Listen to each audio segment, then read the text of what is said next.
Good to go. Good afternoon and welcome everybody to this council meeting. Welcome to councillors, staff, members of the public and Molly from the ODT.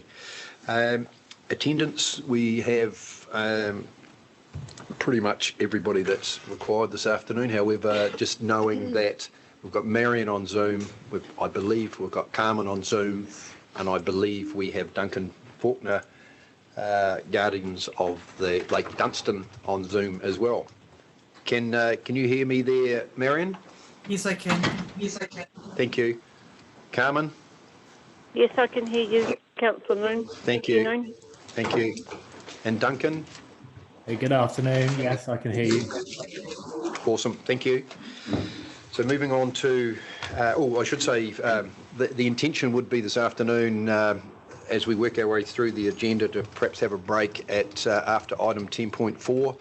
Approximately that I imagine will be maybe about 3ish or thereabouts for about a quarter of an hour, and then we will reconvene. Confirmation of the agenda. No additions required. We're good there. Moving on to item 4, conflict of interest. Just a reminder about our obligations with regards to any conflict. You need to deal with those and make us aware. Public forum. So firstly, we've got Duncan Faulkner, and then we have a presentation from the QEII Trust. But Duncan, welcome to the council meeting. We're essentially in your hands. You're here, obviously representing the Guardians of Lake Dunstan, and you're going to talk about the lake management plan for Lake Dunstan. Is that correct? Yeah, good afternoon. Yes, that is correct. Just before I start, hopefully, can you see my shared screen? Yes, I can. Yes. Should be an unsightly photo of myself. Brilliant photo. Yeah, thank you for taking the time to have me present this afternoon. I will endeavour to be done in about 4 minutes' time. So my name's Duncan Faulkner. I'm the chairman for the Lake Dunstan Charitable Trust. We operate as the Guardians of Lake Dunstan. The group was formed 5 years ago, and one of the key 6 objectives that we have is for the creation of a lake management plan, and that is the point I wish to present to you on today. So a short history into this issue. Back in 1987, that's when we were still using typewriters, and it was 5 years before the dam started filling, so 5 years before the lake was created. The Ministry of Works and Development, on behalf of the Electricity Division for the Ministry of Energy, commissioned researcher Rainer Jackson, a professor of recreation, geography and tourism from the University of Toronto, to produce a report. The key point here is the US and Canada had a lot of experience with hydro schemes compared to New Zealand. On that report, which you can view if you wish through the PDF that I've shared, the executive summary states the following. The report emphasises the need to plan and to manage recreational issues of the hydro lake. There are a number of issues raised, particularly regarding Lake Dunstan, that will undoubtedly involve an integrated effort. Electricorp would be pleased to act as an advisor to the joint authority. So that statement came 1987 from the chief executive. And the key thing that I'm pointing out to you there is that even back then, it was acknowledged of the need to have a joint authority to manage the issues with the lake. We'll fast forward to today, and I describe the current situation as a multi-agency mess. In summary, you have the 4 key agencies or companies. Central Otago District Council, whose responsibility lies primarily under the obligations of the RMA as a consenting authority. The land itself is Crown land, which is administered by LINZ, and they're largely responsible for administering and maintaining the riverbed and the lake beds. and some of that infrastructure and fixtures around the outside of the lake, such as the boat ramps and jetties, toilets. We then have Contact Energy, of course, so they hold an operating easement granted by the Crown for the water storage and generation activities. The key thing is that Contact Energy has various resource consent conditions to manage and maintain parts of the lake. And lastly, Otago regional councils. Their responsibility is for water and soil conservation, air quality under the RMA, pest management, and harbour master duties. Also, critically, they're also responsible for administering Contact Energy's consents and their conditions. The last lake management plan was created in 2011. Since then, the lake has largely been ignored for now almost 10 years. The plan that was created by the Central Otago District Council through its subsidiary, the then Clutha Management Committee, whose role was to liaise with parties that have an interest in the waterway and its surrounds. The Clutha Management Committee has long since been disbanded, and there is now no longer any active central group to manage the issues around the lake. The net result of that, of the lake being ignored, has been highlighted through our recent community engagement plan. We started this over Christmas with requesting the community to tell us quite simply what they like, dislike, and suggest for the lake. And we had close to 120 submissions. And since then, we've also completed comprehensive stakeholder engagement with local community groups that use the lake. So just quickly, the top 5 issues: freedom camping. It's not being managed around the lake. We have overflowing rubbish bins and camper vans dumping waste, and also taking the premium spots so members of the public can't recreate on the lake edge. We have an extremely severe problem with Legra Siphon, areas of Old Cromwell, the photo on the left, are just overrun with the weed. The extent of it in the Bannockburn Inlet was linked to a coroner's report for a drowning that happened a few years ago. And this is the current situation as it is today. The consent conditions that were created for Contact Energy are not effective. This is primarily because the actual effects of the dam far exceed the anticipated effects 30 years ago. The pictures you're looking at there is just some of the driftwood and mess that the still water and the silting has created. Again, these were taken yesterday. The shoreline is completely neglected. In comparison to the Lake Wanaka and Lake Wakatipu, which are cherished, ours has just been abandoned, which means that families and visitors don't recreate on the lake edge. They don't invest their time on the lake edge. It's uncomfortable, it's smelly, it's frankly embarrassing. Member of the community.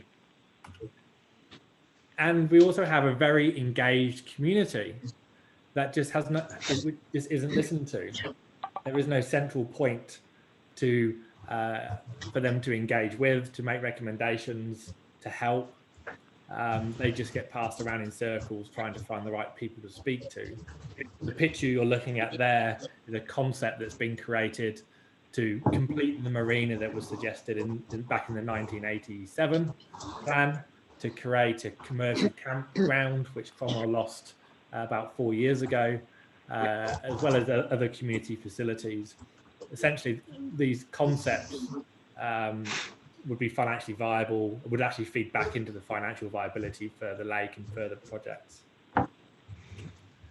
So my purpose of my presentation today is for the councillors to give consideration to Otago Regional Council becoming a lead organisation, or the lead organisation for the development of a new Lake Dunstan management group, which would be a multi-agency group that would take responsibility for the development of a Lake Dunstan management plan. The key principles would be for the protection of land and water quality, social and recreational development, enhancement of visual amenity values, economic development opportunities, which is particularly important in the COVID environment, and the ongoing financial viability of the lake and the associated projects.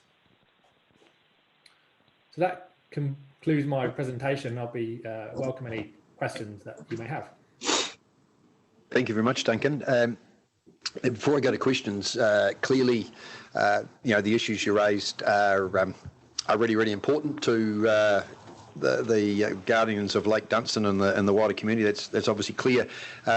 Probably from our end, we would be looking at asking for staff to bring a paper to us to further, I suppose, ensure that we are doing the right thing, and in terms of our requirements as the regional council. So we're not going to solve problems today, but certainly we really, really appreciate that you've brought this to our attention, and I imagine that what the outcome will be at the conclusion of this meeting. So I'll go to questions now. Brian. Thank you for the presentation. Excluding water quality, I'm surprised you haven't promoted the Central Otago District Council as being the lead entity in terms of like the development of the area, the collecting of rubbish and addressing all these issues. To be honest, it probably leads to the issue of being passed around in circles. So my understanding is the Otago Regional Council has some responsibility there for the monitoring of the water quality, but the Central Otago District Council, when it comes to planning, and which obviously contributes to the water quality, has a role to play as well. As a group, we make no progress really when we engage with Central Otago District Council on any of these issues. Which is really why we need a central point of contact, such as the Lake Dunstan Management Group, to identify the issue and then pass it out if relevant. Thank you. Gary. Hi, Duncan. Gary here. Hey, thanks for the presentation. One question was just around the proposal for a management group. Where do you see the Guardians sitting with that? Does it replace the Guardians, or does it work alongside the Guardians, or sit over the top? How would the two work together?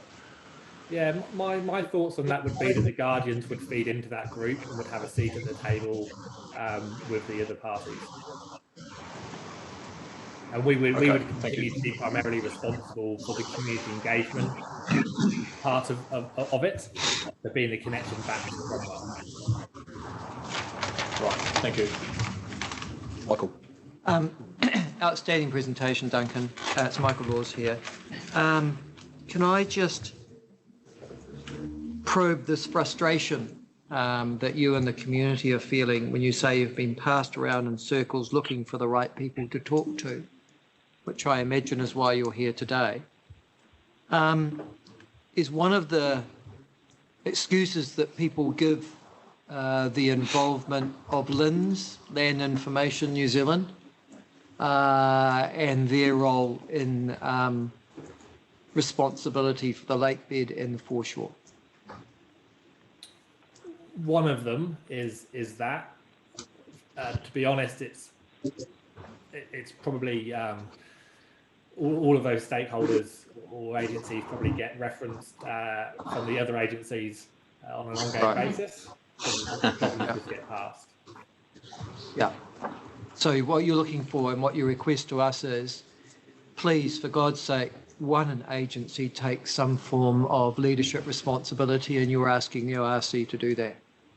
Yeah, that's correct. So just to explain on that point there, Michael, we held a meeting, a multi-agency meeting back in December, where we had some councillors from ORC, we had the mayor from the ODC, representatives from LINZ and Contact.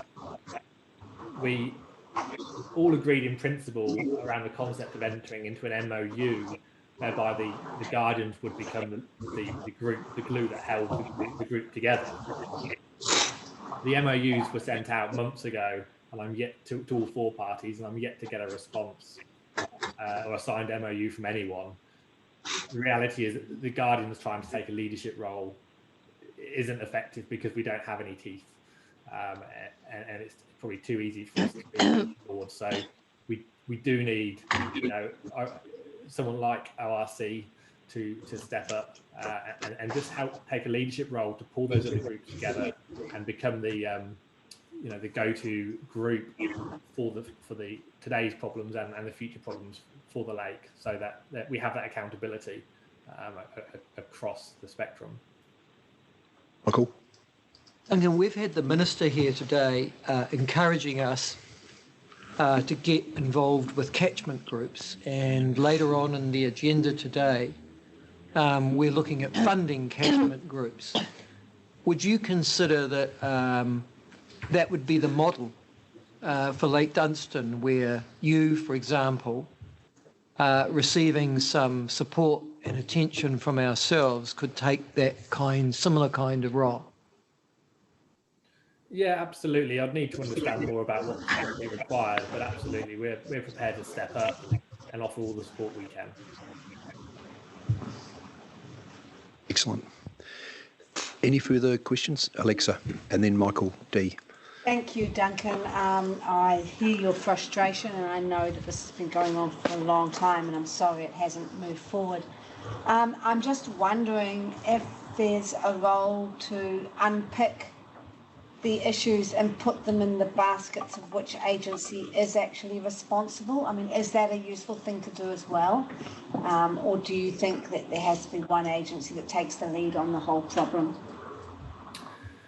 Yeah, look, so I've got a database of issues and an awful lot of engagement documentation back from the community.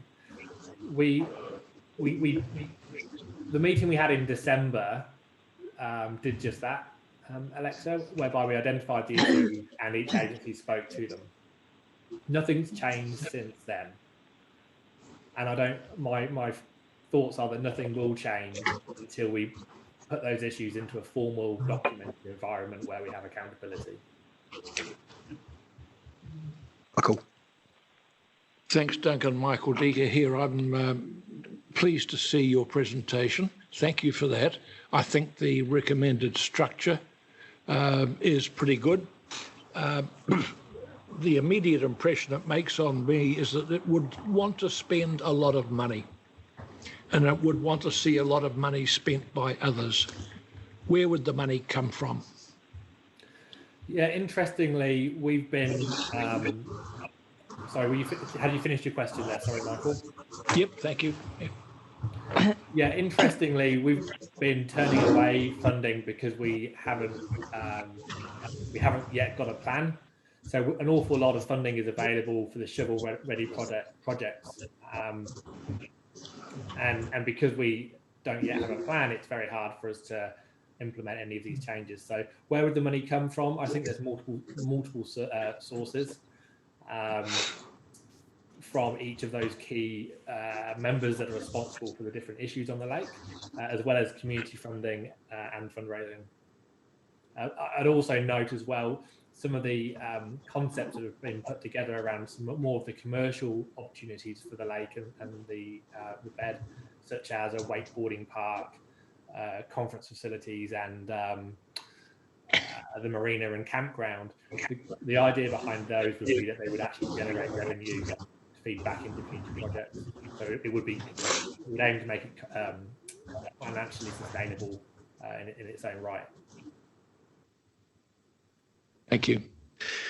And with questions, everyone's done and dusted. Well, look, thank you very much, Duncan. And what I propose is that staff will bring a paper to council at a later date, or probably a standing committee first, and they'll pick up on the points that you've made today, and also pick up on the points that the questions that councillors have asked, and no doubt the the scope of the report will cover off all relevant issues to help us, as you say, show some leadership and support going forward. So thanks so much. Thank you for your time. Thank you for your work. Cheers.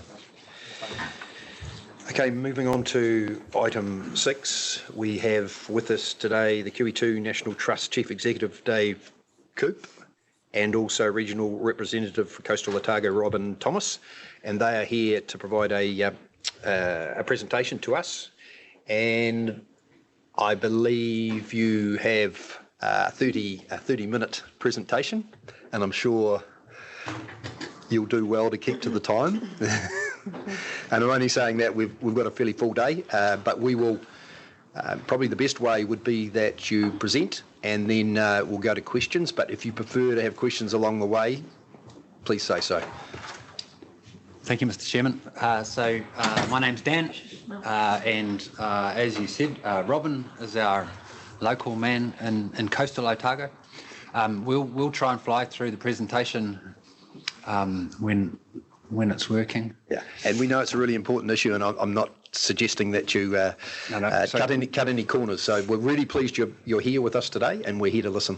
So the purpose, I guess, of us coming is to introduce ourselves. I know there'll be certainly people around the table who know exactly what QE2 National Trust is, but there's probably others who don't so much. So we're going to introduce ourselves, and I guess make the offer of working more closely with the Regional Council going forward. But I expect that this is probably the start of an ongoing conversation that will be taken up at staff level, no doubt. Awesome, thank you. If the technology doesn't support us, I will do this. Oh, you're watching? Okay. Yep. All right. Good. I will fly through the presentation then. And we'll see if we can get through that in about 15 minutes, Mr. Chairman. It'll be quick. Thank you very much. Take some questions at the end. Yep. So these are just the 4 topics that we want to break the presentation into. Introducing ourselves, talking about our work in Otago thus far, talking about the kind of partnerships that we like to participate in with local government, and then talking about some further opportunities that we think exist in the Otago region.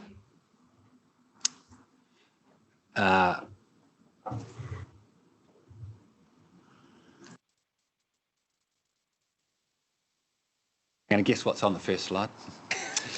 So the QE2 Trust itself is created under statute, which was, I think, 1977 is the date that it says on the page. Oh, thanks, Gabe. Look at that.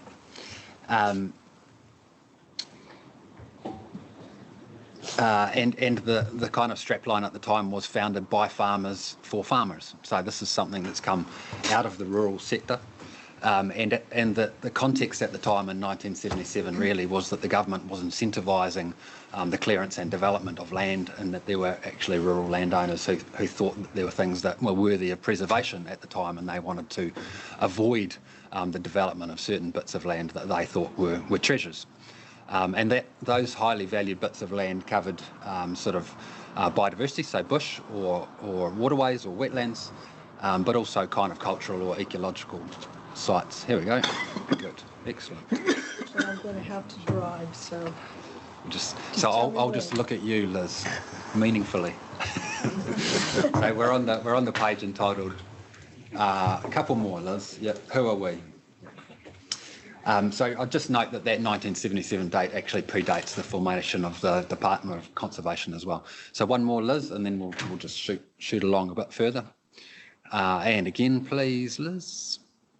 And again, so what's our business? We continue to focus on working with landowners to protect privately managed land. So that's our business, is on privately managed land. Our main form of working with those landowners to protect is by using something called a covenant, which is attached to the title of the land and lasts there in perpetuity. Thus far, we have about, I think it's actually 4,700 covenants in play across New Zealand, and they cover an area of about 180,000 hectares. So that's equivalent to all of the North Island national parks put together. So it's actually quite a big chunk of land. And the other bit, that fourth bullet point, not to be understated, is that we will then remain as a perpetual trustee associated with those covenants. So we will be a partner and a monitor of those covenants in perpetuity. One more, please, Liz. Yep.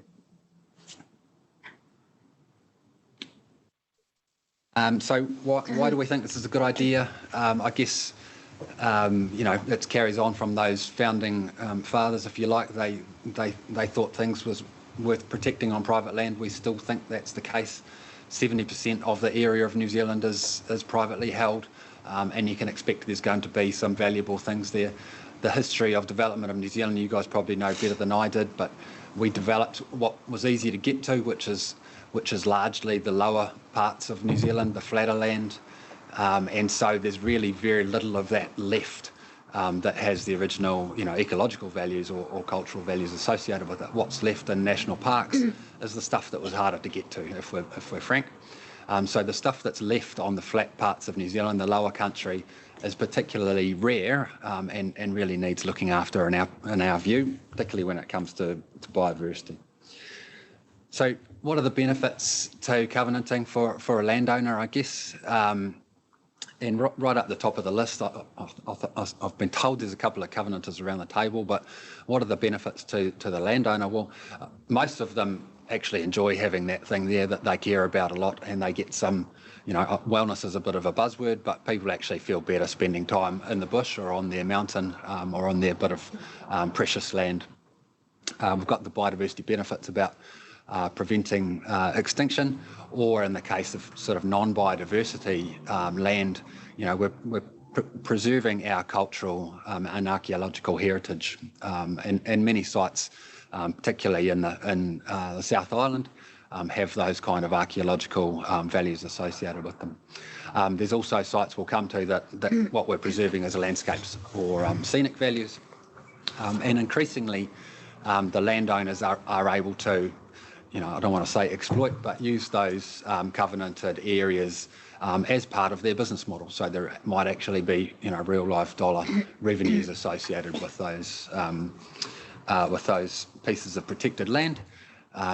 So they may be direct revenues, or it might be part of the brand. So, farmers are largely food producers, and, the ethical values of our food production systems are going to become increasingly important as we market our food to discerning customers overseas.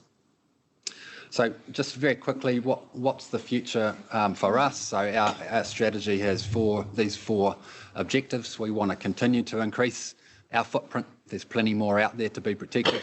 We want to focus more on the stewardship of what we have under protection.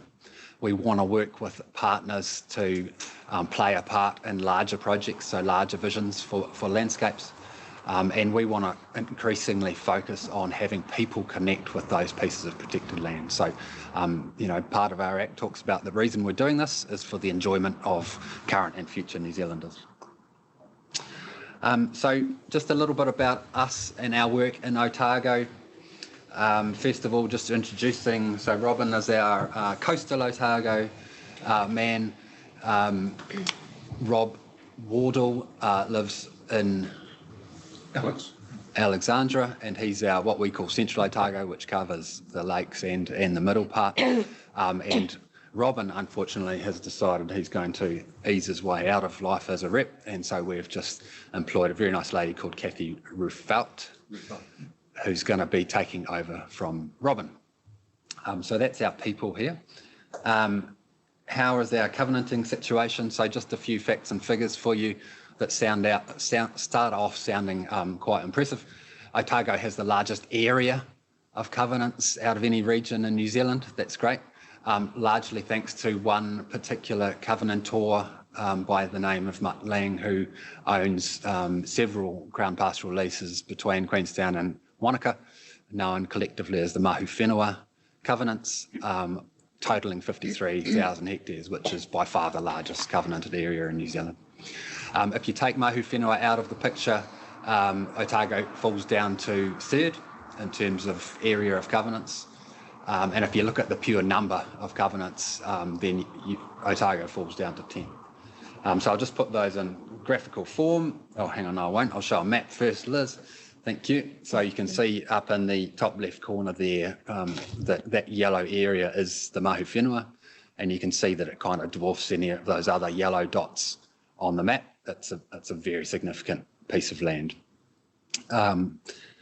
Just a couple of charts, Liz. So the first one that shows the total area of covenanted land by region, and Otago looks really good there. The next chart, if we take out the 53,000 hectares, Otago falls back into the pack. If you look at the next one, which is the number of covenants, so individual sites by region, Otago is kind of well down the field, and I've got one more, unfortunately, which says the number of covenants per square kilometre of the region. And unfortunately, Otago comes out dead last. So what we're talking about is generally larger covenants in Otago than other places, but also a dearth of them, relatively speaking, which is, what we'd like to talk to you guys about. So why is there that dearth? What have been the historical challenges? I guess, if we're being frank, pretty conservative views around biodiversity protection and in the environment in some parts of Otago. You've got really rapid development of agriculture and urbanisation in parts of Otago as well, which has pushed other priorities aside. We haven't had good partnerships with the local governments in Otago as we've had in other areas. We're out there on our own by and large. A big chunk of the region is in Crown pastoral lease, well, certainly compared to other parts of the country, which makes life complicated for covenanting, not impossible. And some of the biodiversity, there is some lovely, some beautiful bush in Otago, but there's also some things that people have traditionally not really seen as valuable biodiversity, things like dry lands and wetlands that might not be much to see from the car, but are actually pretty important ecologically speaking. So those are some of the challenges. What do we look for in a partnership in a region? We think there's a recipe whereby we can have a win-win-win, and the wins being to QE2 and furthering our objectives, which I told you about. A win to the landowner, they will get some value out of what they do on their piece of land, and a win to the local government partner, so they get to further their objectives and their obligations. So what are the successful ingredients in a kind of a partnership like that? Liz, combined support, so QE2 and the local government partner supporting the landowner. So supporting is an important word, so we're positively assisting the landowner. What does that look like? So what are some examples of what that looks like? Telling the landowner about the values that they have on their property, and in this case we're talking about ecological values, so getting them excited about what they actually own and what they've got some stewardship of. Providing some independent and non-regulatory advice, so advice that's separated from a kind of a compliance policeman role, if you like. Putting in some cash dollars, so protection of valuable land, doesn't happen for free. Even just putting up fences can be tens of thousands of dollars, and just asking the landowner to front that themselves is a high expectation. And then finally, another great part of a partnership is to be ongoing in our support of that landowner. So biodiversity particularly doesn't necessarily just survive and thrive on its own. That's a great start to leave it alone. But actually, if you want it to thrive, you need to provide ongoing management inputs. So, and that's by and large controlling pests and weeds. And then the third major point there, sorry Liz, we'll just go back to that one. Third major point is acknowledging what those landowners are doing by way of providing a valued asset to the community, and that's by recognising that in, we'll go back forward a couple, Liz, sorry. Rates relief, basically, so saying, we actually value that you're doing some good work here in terms of protecting biodiversity, and we're going to recognise that by not taxing you for it. And then that final bullet point may seem like a no-brainer, but if we're going to be putting in a whole lot of resource into helping landowners protect private land, we think that you should create some sort of an insurance policy over that investment, and the legal protection by way of a covenant is pretty good investment. So those are our typical partnership ingredients that we think work well. So what do you get out of that if all goes well? So what you're really looking for, in my view, in our philosophy, is landowners who are bought into the concept of biodiversity protection. They enjoy it, they like it, they don't need to be coerced into doing it because they decided it's a good idea.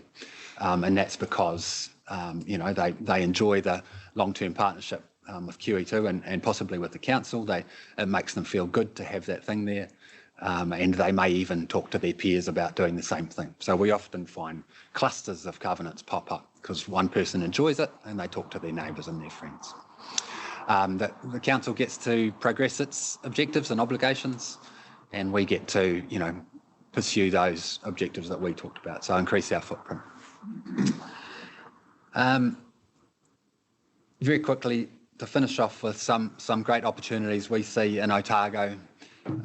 So we talked a little bit about conservative views amongst landowners in Otago.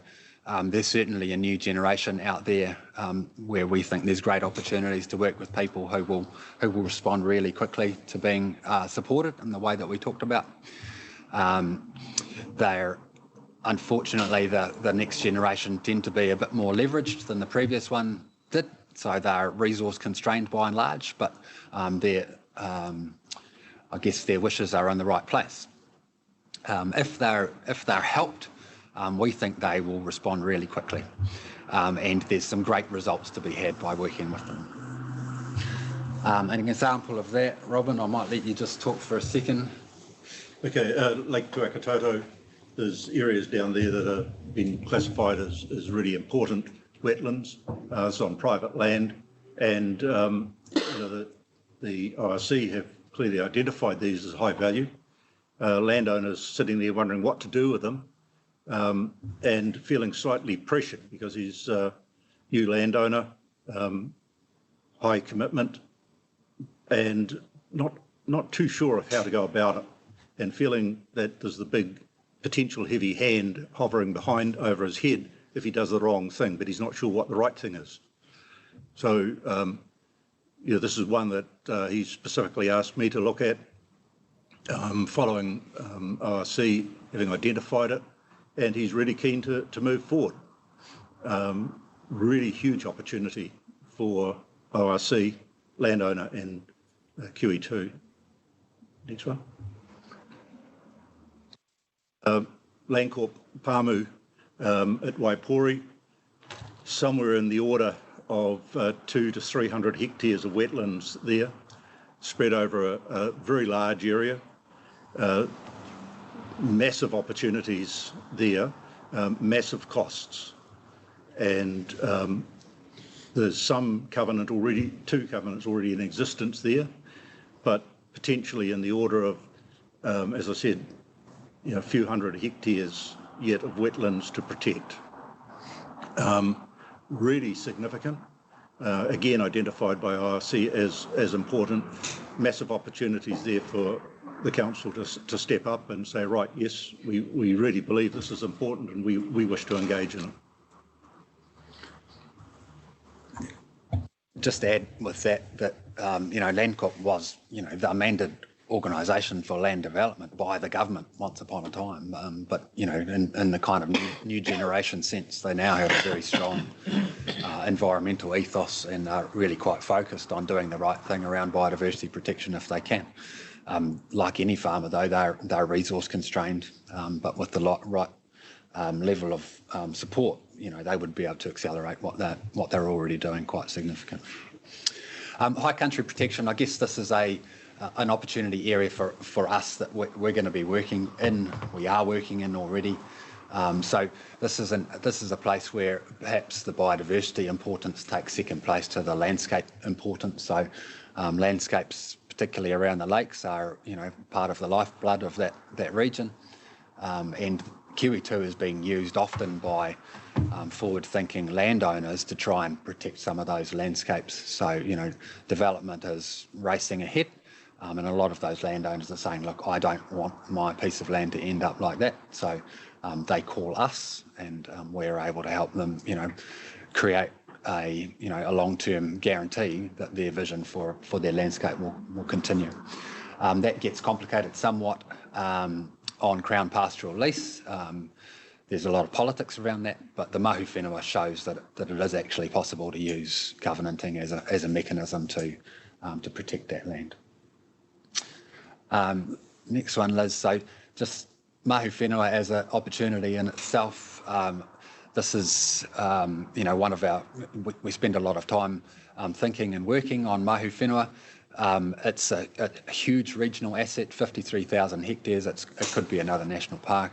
The management requirements of it are massive. It has one major challenge, associated with the whole region, which is wilding pines. We certainly hope that there's, in the sort of budget announcements that were made earlier this year, there will be money somewhere along the line for that wilding pine challenge, and that some of it can get directed into the mahu whenua, because without, some pretty serious intervention, that's a battle that we're not going to win, unfortunately.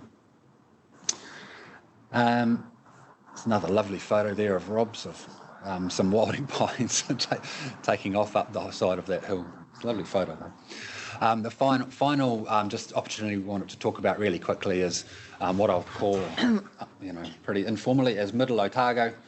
The next slide, Liz, shows it's just a zoom in on that map that we showed earlier, and it shows that kind of in the middle of the region between Robin's and Rob's territories, there's really a big patch with not much in the way of QE2 covenant nor any kind of conservation area at all. So, but we think with a bit of attention and focus that it's not for lack of biodiversity opportunities in that region. It's for lack of probably attention and support to the landowners. So that's where we see, as being fertile ground in the future. And that's all we've got, Mr. Chairman, so hopefully I was within time. Thank you very much, Dan and Robin. Look, I'm one of the 200 with a QE2 covenant on my property or family's property. So clearly I won't be sitting in any decision making that perhaps develops from your presentation today. But we'll just go to questions. Kate, then Hilary. Last question first. That map that you just showed, you said there wasn't much dockland, but I would have thought that a substantial part of Rock and Pillar is dockland. And so I was interested in, it's hard to get a map of your land and dockland and everything on one layer. Is that possible to get it in some way? It is possible. We can do that, and I should have done that, Kate. Oh, no, yeah. It's not a criticism, it's just it's a wee bit close to home. We can supply that, yeah. And the only other question I had is about how nimble you can be, which is a nice concept, but I had understood, and I'm happy if I'm wrong, that you had quite a backlog of applications. How long does the process take? Yeah, well, I guess I'm using the term nimble in relation to perhaps planning processes. Okay.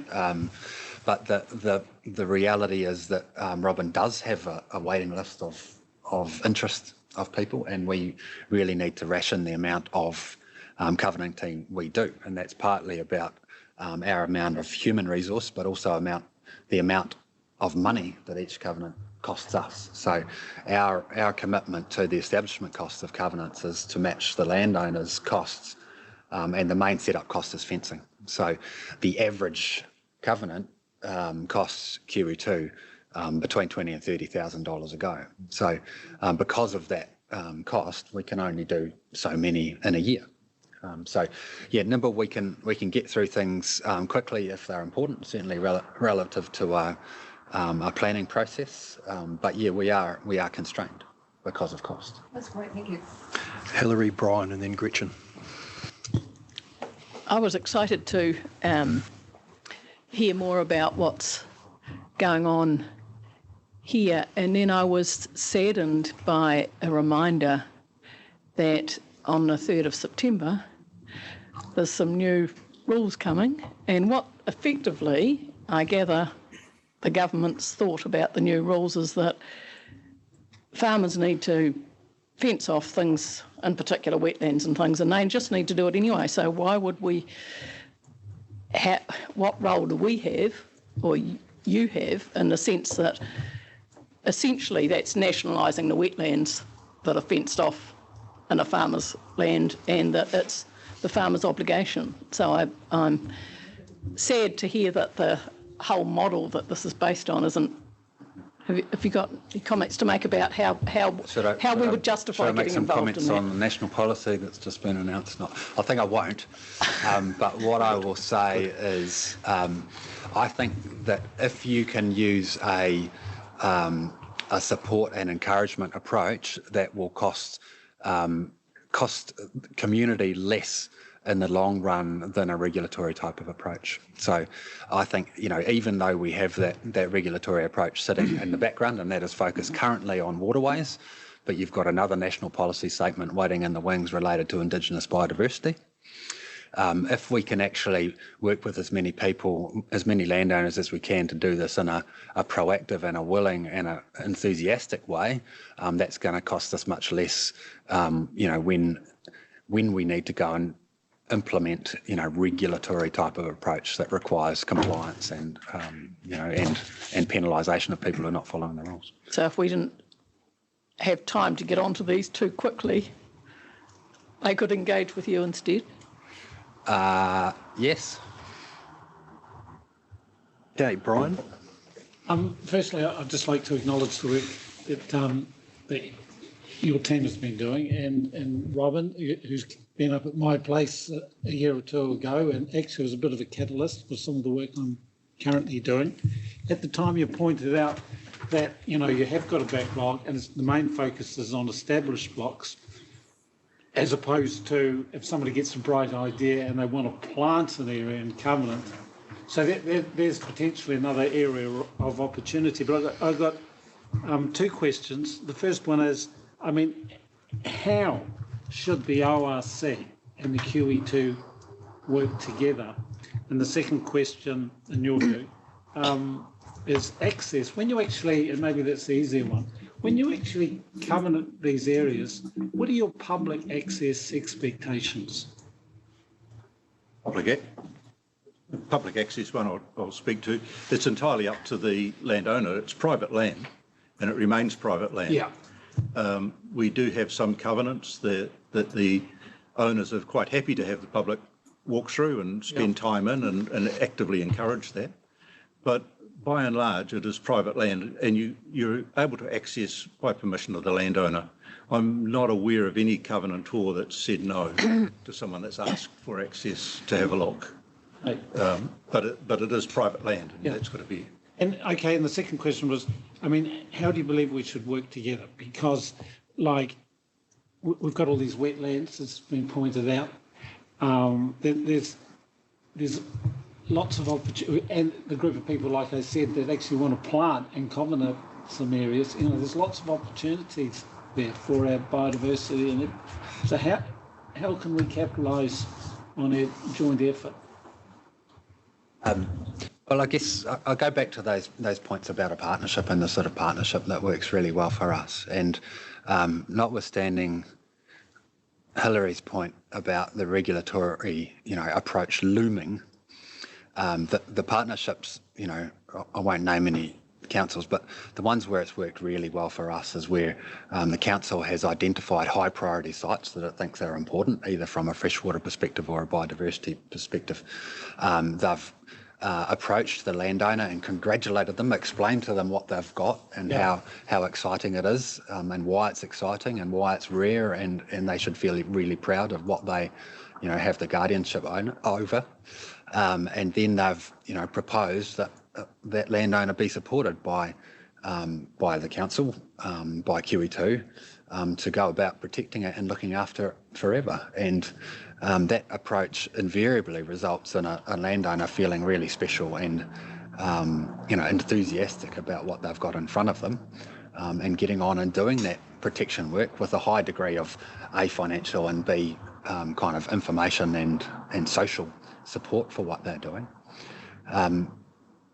And that reduces, I suspect in the long run there will remain sites where you don't get that enthusiasm, and there does need to be a regulatory approach applied. But my personal view is that it's far more effective and efficient dollar-wise to take that proactive, willing How approach. should we work together, to... In real practical terms, Yeah. to give you the case study of what works really well is where a council employs its own ecological team and sends them out to look at places, to do ecological assessment themselves, and then if they think that place should be working with QE2 to do covenanting of it and protection of it, they give us a call, and there's literally a three-way conversation, on the land at the farm gate with the farmer and QE2 and the council saying, look, we all think this is really important and we want to support you to look after it. Which is exactly what we used to do. Yeah, no, exactly. It used to be a third in terms of cost. Gretchen, Marion, and then Michael Laws. Yeah, thank you. Obviously, there's going to be a lot more discussion because working in partnership makes a lot of sense. So, as you suggested, that may well be at a staff level. We are gearing up to LTP though, so we do need to understand how that might work. We're also looking across the region for our needs of what biodiversity we have, and then where we may get the best bang for buck for protection and investment. So that's going on. It seems like there's quite an opportunity whereby there could be fencing going on anyway to actually then get in and do covenanting as well. And that wouldn't be free either. Covenanting still costs something, and in some cases enhancing the health of what you fenced as well could be another cost. So you could shift from just the fencing to investing in other aspects, I suppose. So that's something else for us to talk about. But would you see the need to fence off wetlands and potentially with the biodiversity regulations as well, that perhaps your focus might need to shift, and ours as well, in what we're investing in if it's not necessarily fencing? I'll hand the technical question to Robin a little bit on the fencing particularly. Yeah. Thanks. There actually is quite a wide range of approaches as to how you can protect. Fencing is one, and probably the easiest, simplest and most effective. But there are a range of other ways of dealing with it in terms of how you manage the land around. So yes, clearly, if we're looking at one of those examples, for example, we're talking in terms of tens of kilometres of fencing, tens of thousands of dollars worth of fencing. No one can do that in one hit. The farmers can't, we can't, you couldn't, no one's in that sort of position. So it's a matter of being quite strategic about both how we do it and what we do it and the timing under which we undertake that work. And there's a looming time frame that's been set, and that's going to be quite a hard one to work to in many cases. But I think that where there's a will, there's a way. And if there's a desire to want to make it work, well then I'm sure between the regional council, ourselves and the landowners, we can find a way of dealing with it. And that full spectrum of heavy fencing, total exclusion, to slightly permeable fencing whereby you're definitely keeping cattle out, for example. There's a range. And I'm sure you're aware there's been some quite interesting trials carried out recently and are ongoing using electronic collars. Yep. So virtual fencing is another option that sits on the table. Sorry, just following up, you mentioned there was a list. Well, there's more demand than there is resources available. I don't know whether QE2 nationally, just for our awareness, and other partners, are looking towards national funding, further investment, given that there seems to be jobs for nature funded, that sort of thing. Where are you at with that? Take that one. I'd love to be able to tell you. I don't want to answer it, but yeah. We have no confirmed addition to our funding, but I guess one of the things about where I need to prioritise resource is, that the average covenant costs us more in Otago because we have no third party coming to the party to reduce the costs. So it's us and the landowner that go halves. In some, in our most popular regions, it's actually a four-way split between a regional council, a district, the landowner and QE2, which makes it a pretty attractive place for us to go and work, because you can get a lot done for the same amount of money. So in terms of the waiting list, we could address that here in Otago, or I could go and address a resource demand somewhere else in the country. Marion. Thank you. Do wetlands bring particular problems in that, in the words of one of you just before, you have to manage the land around? You put a fence around the wetland and it's still affected by the nitrates or whatever the chemicals put on the land. Any comments? Yes, you're totally correct. It's not just a matter of putting a fence around the wetland itself.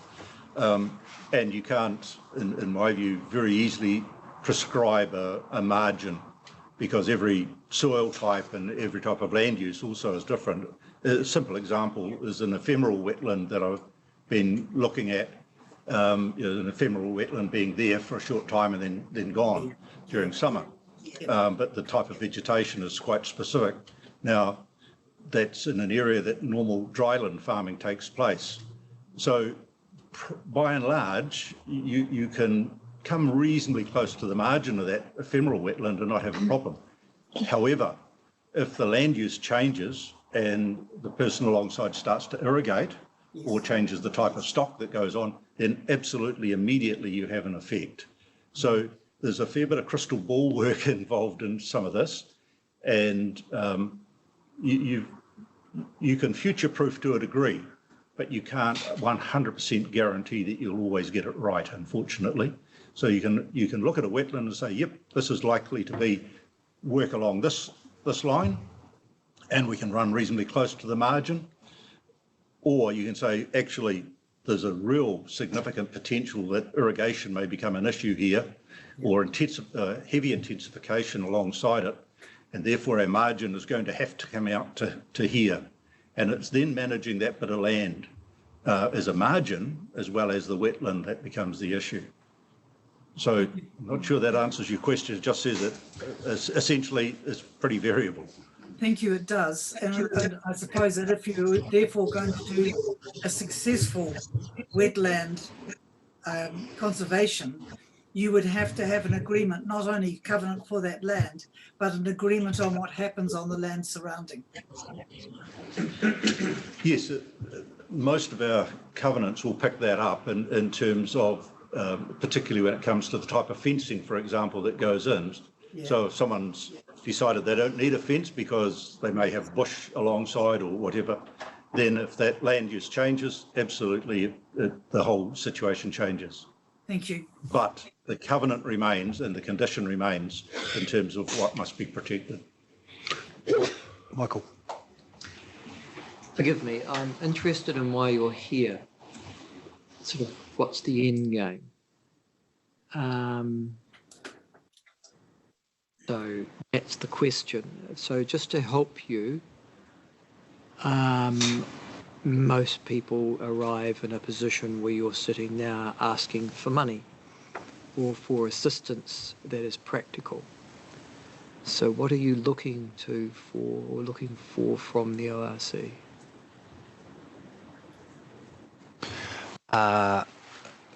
What we're looking for, I guess, is to address what we see as a shortfall in the success of our operation in Otago. And so one of the weaknesses of our effectiveness in Otago has been the lack of real good, strong relationships with local councils, because they traditionally are a good partner for us in other parts of the country. And so we're here to explore whether there is the potential for partnership here as well. That includes, obviously, financially. Includes financially. Yes. So as I said on that slide, one of the partnership ingredients when you are looking for a win-win-win scenario in the protection of a piece of biodiversity on land is for the landowner to be well supported by QE2 and others if possible. Mentioned in specific, I think, or as rather as in passing, the concepts of rates relief. Now, were you intending that that rates relief should be for the entire property or just for the property that is going to be covenanted? Traditionally, it's just for the covenanted area. Yep. And I think, Robin, I think some of the councils in Otago do that already. Yes, all councils in Otago do, other than regional council, do offer rates relief for covenanted lands. We don't. No. Any further questions for Dan and Robin? If not, on behalf of everybody here, thank you very much for your presentation. Thank you for highlighting opportunities and particularly partnering, etc. I think if any member of government or government staff were sitting here, it would be music to their ears when you talk about partnering, and they're very much encouraging regional alliances, etc., to make, I suppose, improvements in the environment a collective approach rather than, everyone sort of fighting against each other, so to speak, for a pool of money. So thank you. Carmen, did you have a question? I did. Would you mind if I just quickly made a wee statement, if that's all right, through you, Chair Noon? You go for it. Thank you. I just want to say two things.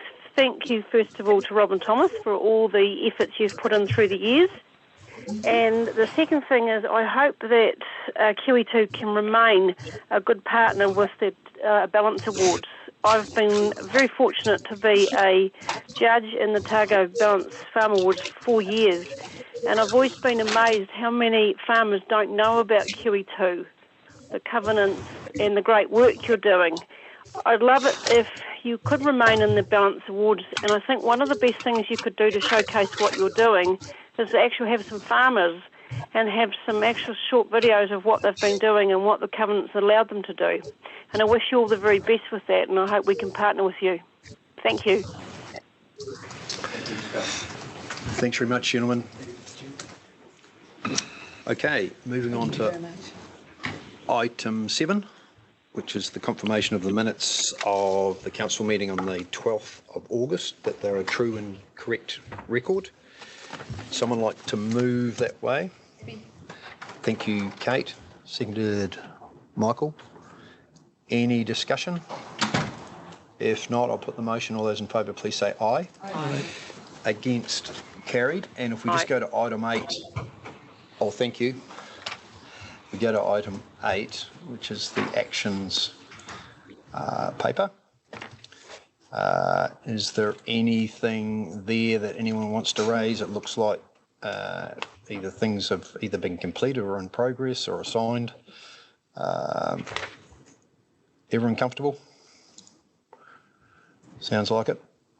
Oh, sorry, Kate. I think there was a request, but it wasn't necessarily done through a council paper, but an understanding about the bus drivers' fare, and that's an action that I think is coming back to council. The bus drivers' wages, I think. If we could add that to the list, I appreciate it hasn't come through a meeting, but maybe this is the time to add it to the list. I'll raise it with Sarah and and find out which is the appropriate way for her to report back. Thank you. Please. Marion. No, I'm just Just second. Oh, excellent. Thank you. All good. Moving on to item 9, Chairperson's report and CEO's report. I just need to make 2 or 3 comments. Item 7, where I mentioned I attended community meetings, that was along with a number of other councillors, Wilson, Hope, Scott and Calvert. They were those community meetings. Also, I just wanted to mention LGNZ AGM was held last Friday via Zoom, which was interesting. The technology, the voting technology, needed a little bit of time to sort out. In fact, it took about an hour, but that's, it was a whole new space they were in, unfortunately, with the voting system. And the other issue I wanted to mention was the workshop that I have talked about with a couple of RMA planners. That's due to happen on the 10th of September in the afternoon at some stage. I don't think we've got an actual time, but just so you know, that's coming up. And happy to take questions.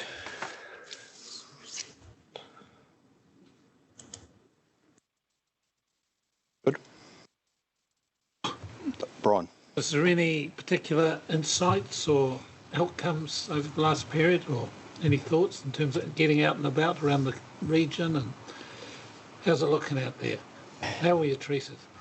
I suppose, hey, look, the key theme, I suppose the main focus has been around the NES and NPS, and the key theme from any of those meetings that I've attended is very much, the rural community want to know, they want to understand what they've got to do. They want to understand, so they need clarity. They're willing to. The majority are willing to get on with the job, but they just want to understand what they've got to do. So I think the paper that we've got later on will help to guide that, because one of the questions I've been asked is that is the Otago Regional Council geared up to handle this? And, right at the moment we're not, but we've got a paper later on that will certainly help to ensure we have the capability and capacity to deliver on these national policy statements. Very good, thank you. Sorry, Sarah, we're just dealing with my report. Yep. Any other queries? If not, we go to Sarah's report. Any questions? Everyone comfortable? You need 2 motions for both those. Yes, please. No, oh, you don't. Yeah. And can I just ask you a quick question? Alexa. We'll make a comment really. It's one of the things I noticed in some of those trips that we did and people that we talked to was the lack of people on the ground. They wanted ORC person that they could relate to, that was close and able to come and visit and see. I'm not sure that we've actually addressed that in the paper that's coming back. I just wondered if that was, did you get that impression as well, or was it just me? We're talking Wilding Pines, or we're talking Lake Hayes, we're talking... No, I'm really talking the farmers when we... sorry. Manahirikira and the upper one catchments. Yeah. I suppose the paper is very much focused on planners, ensuring we've got capability in terms of processing consents, where you're coming from, more rural liaison. Yeah. Did you get that feeling as well? Yes, I did. I wonder whether we should have that discussion. We will. I just wanted to raise that. Yeah, but no. I definitely got that impression. That's a good point. This is on the Chief Any other Executive query? report. Yeah. Chief Executive Marion? report. It's Thank you. about we were up to with 3 waters, and you said there that work continues. Presently, much of this is around the decisions of individual territorial authorities. You got a feel for whether they're going to take up the money that's being offered, or the way forward, or they're all going to go off individually? I do, but it's not formalised. Okay. What I can tell you is that every day more and more local governments or territorial authorities are signing up to the MOU and the funding opportunity that has been offered. So, and I believe, I think just about all the councils in Otago have either signalled or have now made that commitment.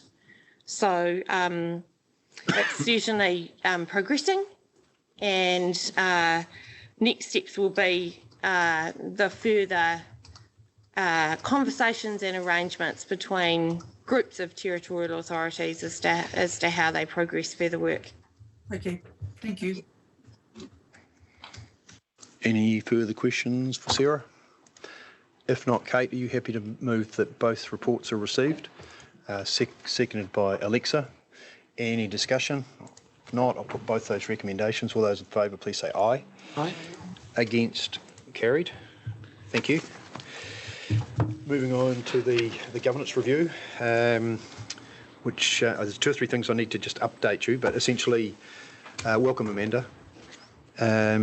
essentially, as the report in front of us has been workshopped a couple of times, and so this is essentially the result of that.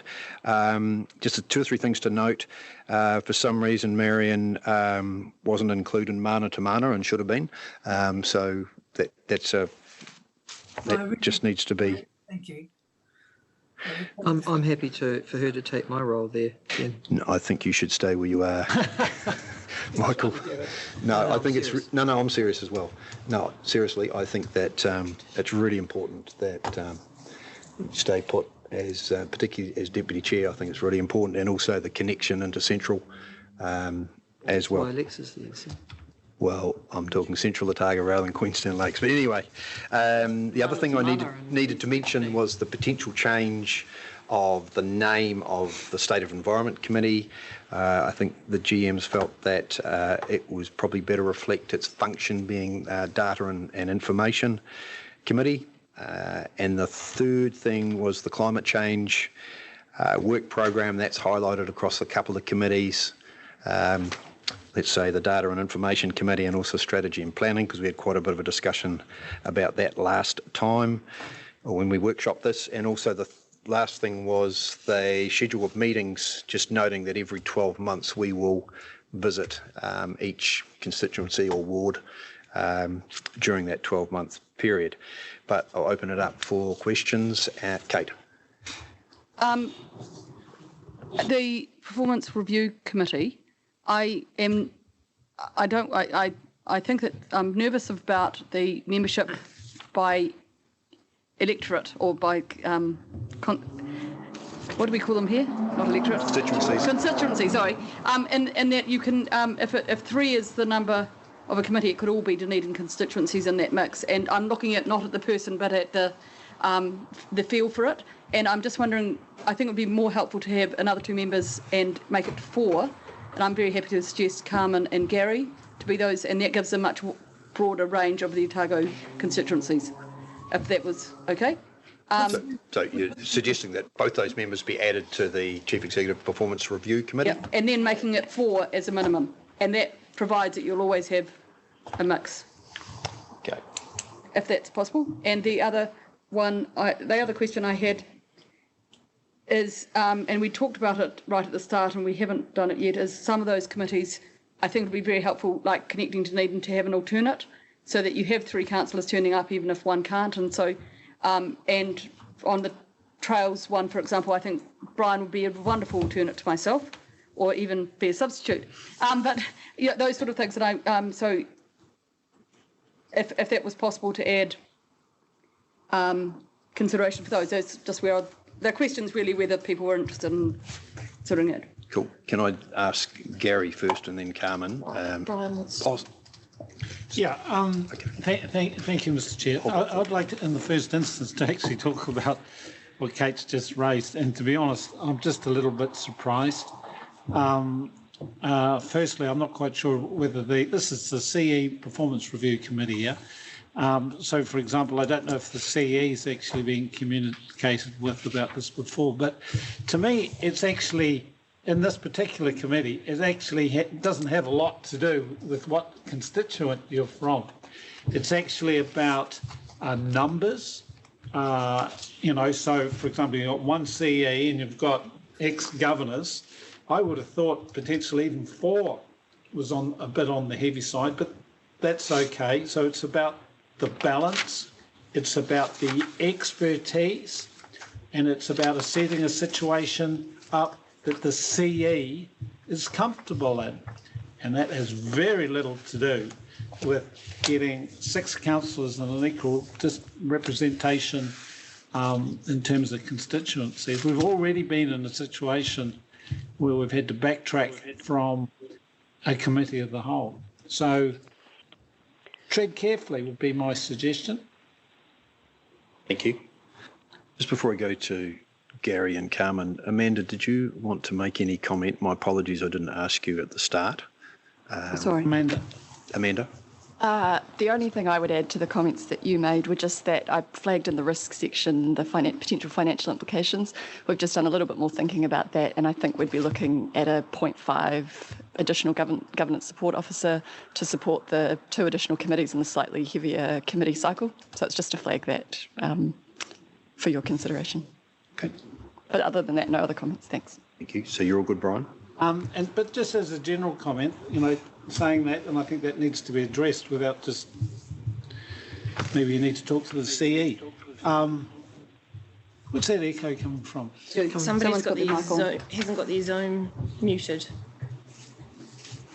That's what that. Just generally about the committee structure, I actually think it's good, Mr. Chair, if I'm allowed to make that comment. We've stuck with some essential committees in terms of financial and regulatory, but we've addressed some of the discomfort in terms of are we getting data that's fit for purpose? We put a committee around that. We put a committee around the governance communications, which always seems to come up from time to time. We have reaffirmed the strategy committee, which has brought in iwi representation, and I can see that being such an important committee moving forward in terms of the big picture items. And of course, we've introduced the implementation committee I'm hoping to be on, and we heard the discussion this morning that that's a real potential area of doing more than we had previously. Thank you, Mr. Chair. Thank you, Brian. Gary, the question that's been raised by Kate about the CEO's Performance Review Committee, are you willing, if there was a vote put, are you willing to be involved there? Suggestion was put to me last night on Okay. Okay, thank you. And Carmen, can you hear me? Yes, Maybe I can not. hear you. No, I can Okay. hear you now. Okay. And I'm more than happy if the mood takes my councillors as well. Thank you. Gretchen. Oh, thanks. I just wanted to talk excitedly about the structure. That's really it. I think it makes a lot of sense. I really like the way it's shaped up and the collaborative approach that's been taken to get to it. And so basically how it works is that there's data coming in through state of environment, data and information, which is really good, and that's transparent, and there's no place for that at the moment in our committees, and I think our communities are suffering as a result of that. They don't understand what we're actually collecting, it's not transparent, and we don't have an equal knowledge platform for people to become involved in really important processes. So I think that's going to be really helpful. Once you've got that knowledge, then you can form really effective policy and strategy. Without it transparent, it just doesn't work as well. So the strategy and policy then remains and is really crucial and a big part of what we do. Big part of what we do, but not the only thing that we do. We also do effectively implement those policies and strategies. And hey, why not actually show that transparently as well? And we don't have a place for doing that well at the moment. So I think that's exciting for everyone and our communities to see, share, actually a lot of it's partnership work that we do, so share the good work that we're all doing and build on that. So that part's really exciting as well. Finance and regulatory, really crucial as well, aspects of what we do. Often tools though, to achieve the other things that are there. So really crucial.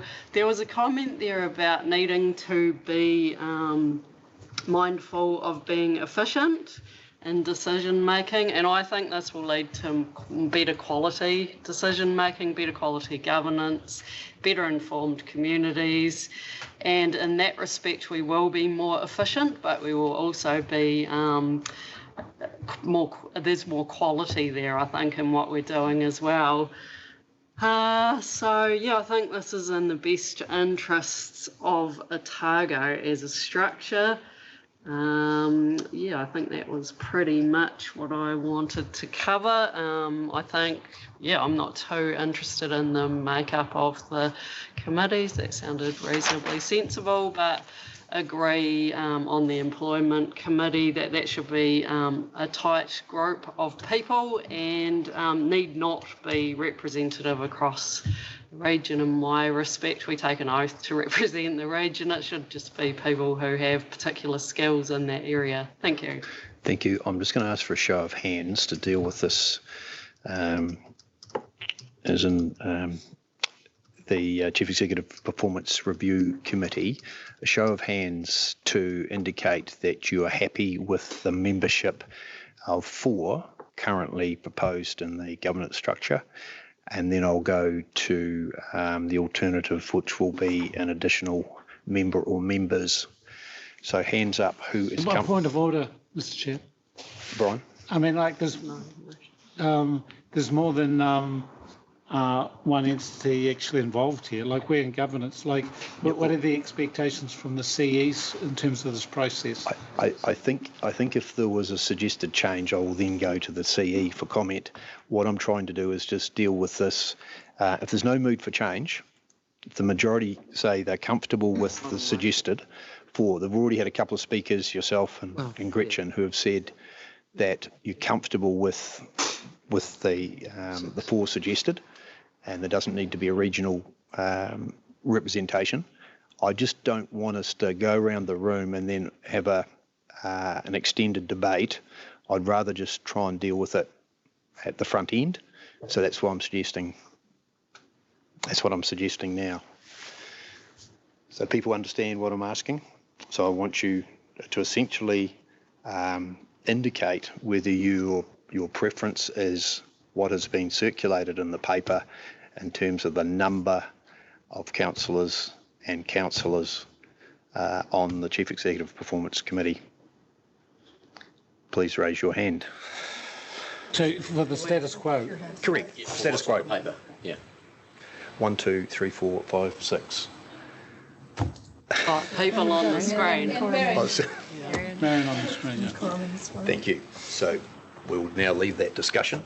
The second part of it is Kate has suggested an alternate for the Tracks Trust.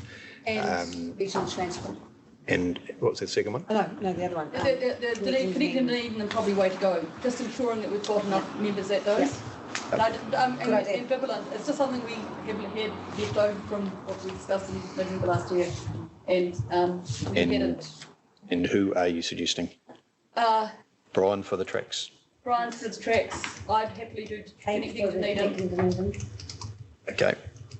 So you're happy to move that, Alexa? Seconded by... Oh, happy to second it. Oh. Okay. Thank you, Gretchen. Any discussion? If not, I'll put that motion. Well, just note it. Do we need a motion? Well, I'm just going to add that to the numbers in here. Okay. So that last one, I'm sorry, Councillor Forbes, you were adding an alternate of Councillor Wilson to which? To the Tracks Trust. Connecting Dunedin. Connecting Dunedin. Sorry, And Connecting Dunedin, sorry. Councillor Scott. I've got Councillor Scott, the Connecting Dunedin is on here, so I'll add it. And what to be way to go too, please, for Councillor Wilson. But it doesn't matter. Sorry, I think Well, it could be anybody else, but I kind of think that's the regional transport committee covering those two. It should always be at one of them. And being in the opposite ends of the electorate, it's quite useful to have people there. I'll just go to Sarah. There may be an issue because an external agency you're dealing with. I'm just thinking that there are terms of reference for both Connecting Dunedin and Wakatipu Way to Go, and so it's not necessarily just this council's decision about alternates, because there may well, I can't recall, but there might be something in the terms of reference about whether you can have alternates or not. So I guess what I'm saying is you might want to construct your if available, your motion such that if it's not in conflict with if appropriate the arrangement. If it doesn't conflict, it's better enough. Subject to confirmation from the external aid or the third party. acceptable The group. for the group.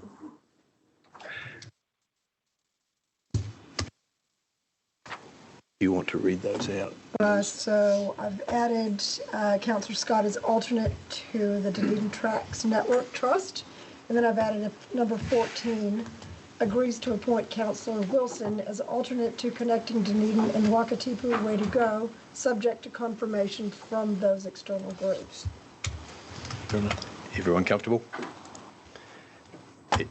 Someone like to move 1 to 15? I'll do this. Oh, we've actually already moved those two, sorry.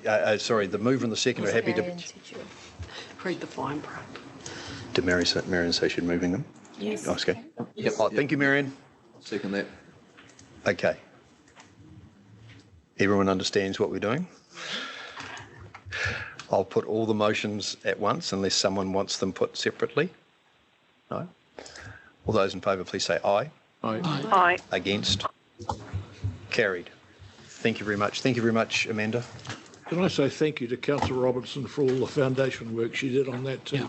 Well said. Gretchen. Well said. Yeah, it's really good. Yes, Gretchen certainly sowed the seed and helped it to flourish.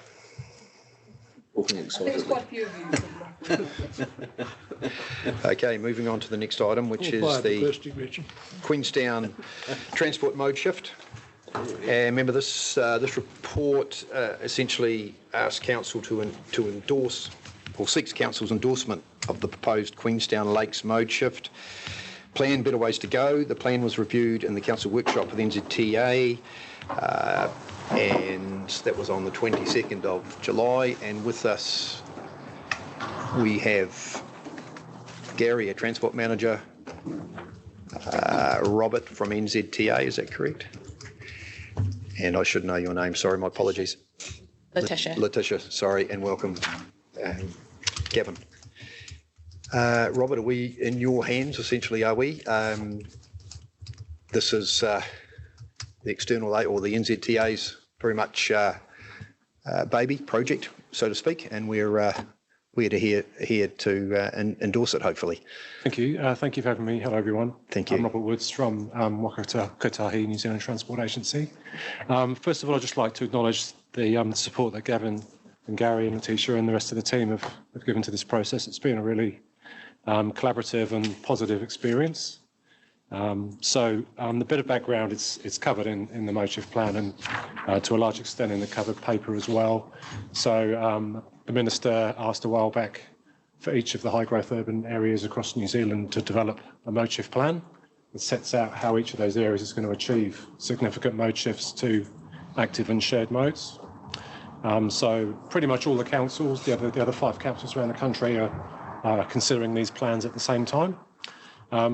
In the Wakatipu Basin, we were very fortunate that we had an existing collaborative partnership arrangement in the Way to Go, and that they'd already got a long way down the track in mapping out what mode shift looks like that's unique to the Wakatipu Basin, given its land use patterns and particular constraints and opportunities. So this plan largely, entirely reflects all the work that's been done there. This doesn't open up any new avenues of investigation. It's very much true to where the partners have got to. And I think it's important to note, got to at this point in time. I think COVID-19 has obviously thrown us a big curveball in terms of travel demands now and into the future. We don't really understand when they're going to get back to the levels that we saw in the Wakatipu Basin previously, up to sort of February this year. Nevertheless, you'll probably appreciate the New Zealand Upgrade Programme has put in place a significant amount of funding for some work on State Highway 6 and 6A, and the shovel-ready economic stimulus package for the town centre as well more recently. And those two things largely deal to some of the really big ticket items that are outlined in this plan for mode shift, which is an excellent news, really. It gives us a real confidence moving forward that we're going to have a really high quality public transport and walking and cycling infrastructure in about 3 or 4 years' time, if not sooner. I guess the challenge, and it particularly falls to this council, is that all that infrastructure will be very nice but won't really achieve much unless there's a high quality passenger service running up and down that infrastructure in the future. And certainly COVID has really dealt to some of the patronage. I understand it's taken quite a significant impact in the short term.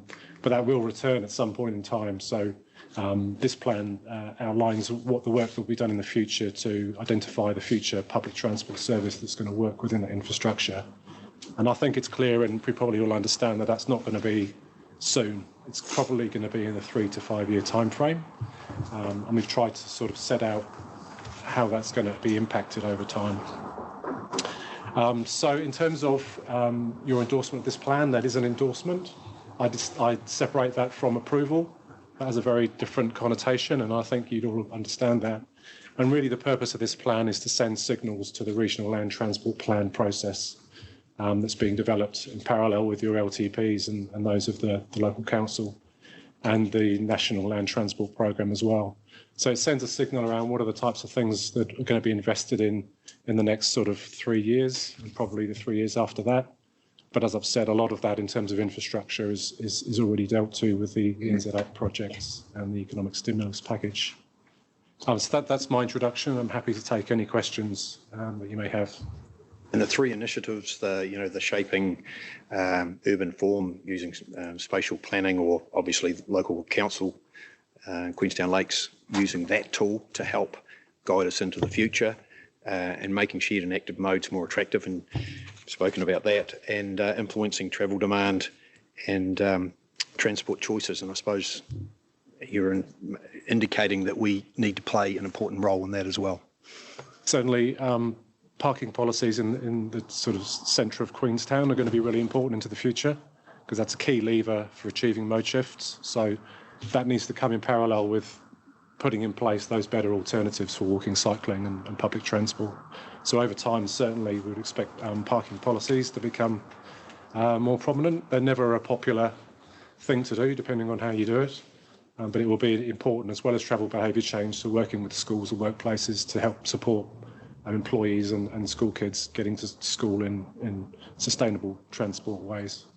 And Queenstown Lakes have already played their part in ensuring that the mode shift probably happens more rapidly than would have if they didn't, provide a cross subsidy to keep fares down, and I'm sure their parking charges are at a fairly unattractive level as well. Alexa. Is it unattractive for what? Very attractive for public transport. Thank you. I want to commend you on this report. I've really enjoyed reading it, so thank you very much for that.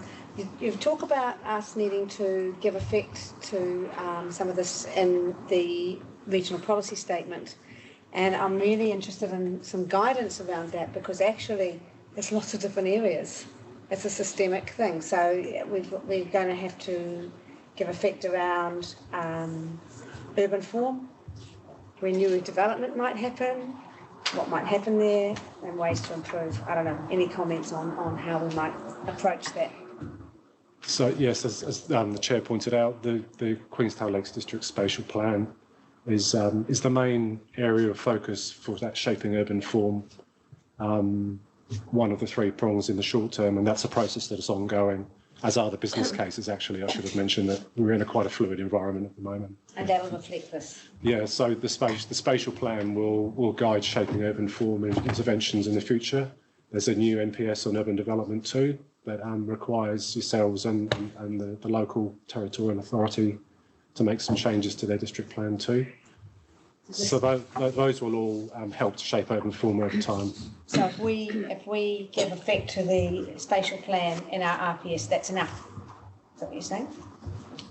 I'm not a land use planner or an RMA planner, so I'd be stepping outside my area of expertise. But as I understand it, there is a hierarchy of documents, isn't there? And the RPS is pretty towards the top of that, along with the district plan. Thank you, Michael. Yeah, thanks, Mr. Chairman, and thank you. Very interesting. Like Alexa, I enjoyed reading this.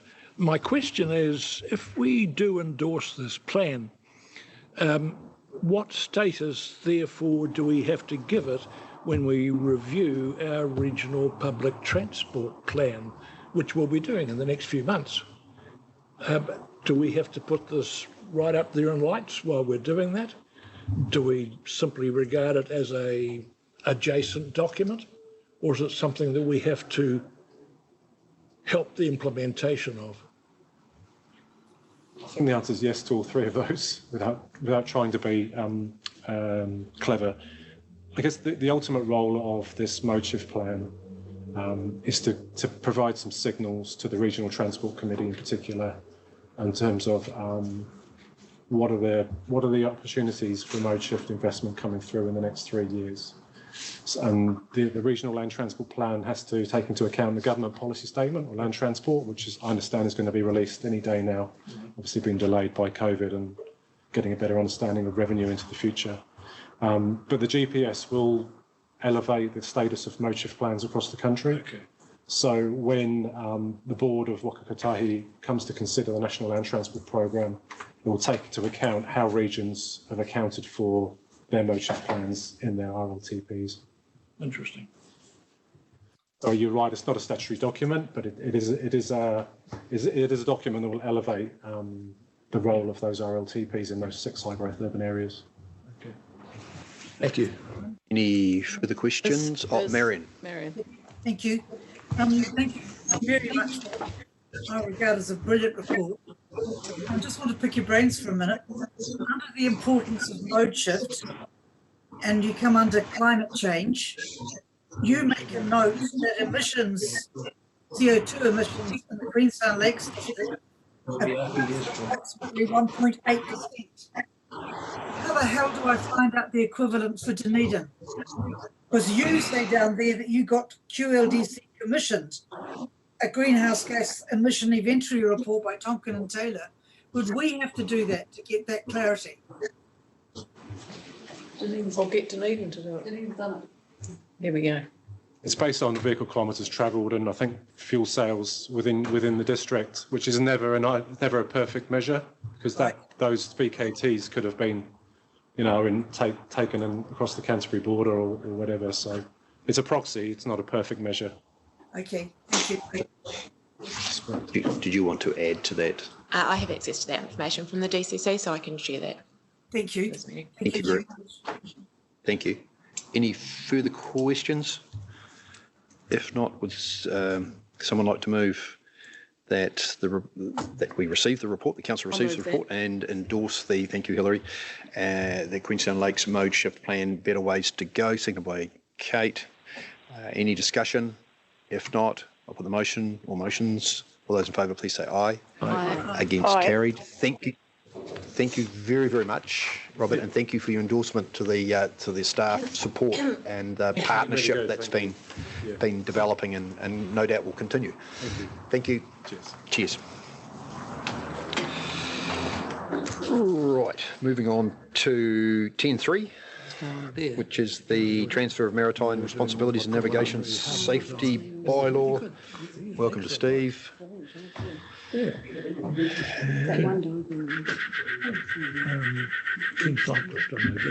And Richard. We're going ahead with the North. So he's found the way to go. We'll do this first. So, welcome, gentlemen. Been through a hearing process. Bylaw has been obviously reviewed, and you've got a draft in front of us. Ticked all the boxes, Steve. Is it good to go? Essentially, yes. Yes, awesome. I mean, we reviewed last year and renewed, cool. As you're aware, and this is essentially a merger of the CODC navigational bylaws along with our newly established set, and they've been just merged really cleanly and efficiently for moving forward for the next 10 years, which is hopefully how long they'll be viable for. Yeah, good process, good consultation. Yeah, and essentially what you have in front of you is the proposed document along with the transfer of delegation. Awesome, and thanks to Gretchen and those recommendations. And thanks to Gretchen and Gary and the Southland Harbour Master, whose name escapes me. It's been moved by Hilary, seconded by Kate. Any discussion? Yeah. Kate. One question, and I think you were in the room when Duncan Faulkner was presented to us, and the only question is, if we do this, and I'm all for it, do you see any role in some of the stuff he's talking about for the Lake Dunstan management for the harbour master. I know you've talked about doing that in the Otago harbour and being a conduit. Do you see a role in that in management generally around the lake? I think there's a seat at the table to be had in that discussion, most definitely. And it's really based around what we've witnessed already on the lake, and that's the local siphon issue. It's actually quite extensive, and as was mentioned earlier, there was a major fatality a few years ago before my arrival, and it was all around the weed. So it is an extensive issue out there, and that sort of touches and edges into navigational safety, especially at the top end of the lake. Thank you. So the 6 recommendations have been moved and sent. Gary. Sorry to interrupt. Anyway. Very quickly, I heard on a radio interview the other day, Tim Cadogan mentioned that CODC was still to discuss and approve. I think was it a meeting yesterday? Today. Might be today. Hey. Yeah, they're meeting today, Gary. Right. Have you heard if that has been approved or confirmed? No. They've been involved in the discussions all the way through, and we received a request from them to transfer the responsibility back to us, so it would be surprising if they change tack at the last minute, but obviously we'll follow that up with them. Yeah, they're all subject to that. Yeah, I see resolution Yeah, 4, 5 and 6. Process. Yep, are all subject to CODC. Right. Yep, awesome. All good to go? I'll put the 6 motions. All those in favour, please say aye. Aye. Against? Carried. Good luck with the extra work, Steve. Thank you. Cheers. Okay, item 10.4, this is the electoral system for 2022 and 2025 local body elections. Welcome back, Amanda. This report is provided to fulfil the obligations under the Local Electoral Act 2001 and consider voting systems. First past the post, or STV, for the 2022 local government elections. Amanda, do you want to... Yeah, I don't think I really have anything to add, but I'm happy to try and answer questions if anyone's got them. Lovely, thank you.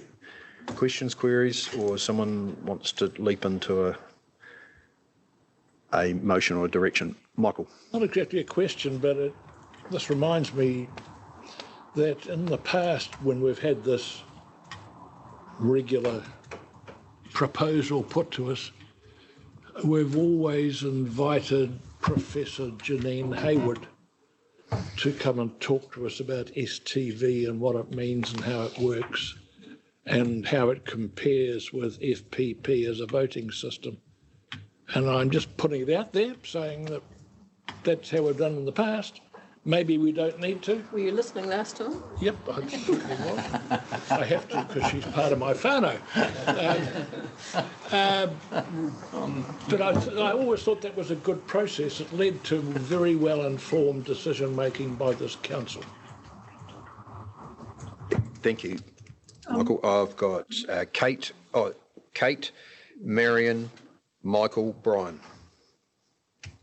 Well, I'm happy to move number 1 and number 3 as a when it suits you. I don't know if you're ready to call that. That's to receive the report and resolve to change the voting system to STV. I have had the pleasure of hearing Janine, and I have listened to her. And I have also experienced the STV voting. I think it leaves Kevin as the one person who, or it may be less pertinent to being the. Oh no, that does still work in one seat ward. I think it's a fantastic system to get diversity around the table, and I'd highly recommend it. Thank you. Underneath, Michael. so much good. Michael. Yeah. Michael Laws. Michael Laws. Sorry, my turn? Yes. Oh, thank you. It's a complex issue when left to us to decide on our fate and the way in which we're elected. And I'm really keen, and yet it's also an issue which invites, for want of a better word, activist busybodies to get involved in an issue too, promoting one cause or another, and we see that happening currently in Dunedin. I'm wondering if we could not give this as an item to our constituents to vote on, the system that they would prefer. And although And at the 2022 election, I'm wondering if it would be possible to ask that question of our constituents in concert with voting on this issue. Can I give you an example? At the last TA election, the Whanganui District Council asked 2 questions, and it used to do so when I was mayor. I'm glad they've rediscovered the practice. And that was exactly on this issue. So at the 2019 elections, Whanganui citizens were asked if they wanted to vote for STV or for first past the post as the electoral system, and they got a response. And I would like to see us ask the same question at the 2022 local body election, and then we would have a deliberative, engaged, because there would be a information campaign that associated that, and truly representative sample of opinion come back to us.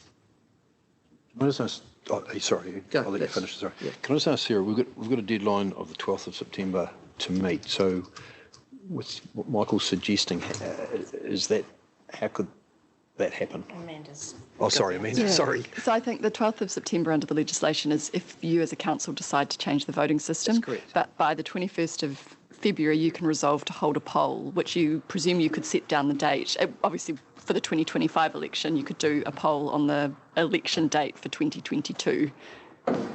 Yes, you'd have it in association with the 2022 election and that would, for the 25 election onwards. And that would save costs, because obviously if you do a poll in advance for the 2022 election, you're probably looking at $100,000 or more to do an individual poll. But if you did it associated, so we can check. It's my thoughts, but we can check that out and come back to you. Can I just highlight that risk that you've well pointed out? If I think it's 5% of registered voters ask for a poll, we'd be required to conduct one. And I'm pretty sure Dunedin's going to be confronting that, given the ongoing campaign at the moment to return first past the post to this particular city. So I'd like also to head that off, that potential risk. I don't think it's a serious one, but it just would obviate the need for us to worry about it, and we would be asking all of our constituents. I think the other 2 things to add. One is that if you wanted, you've got time to consider that, because you don't actually have to make a decision until the 21st of February about whether to hold a poll or not.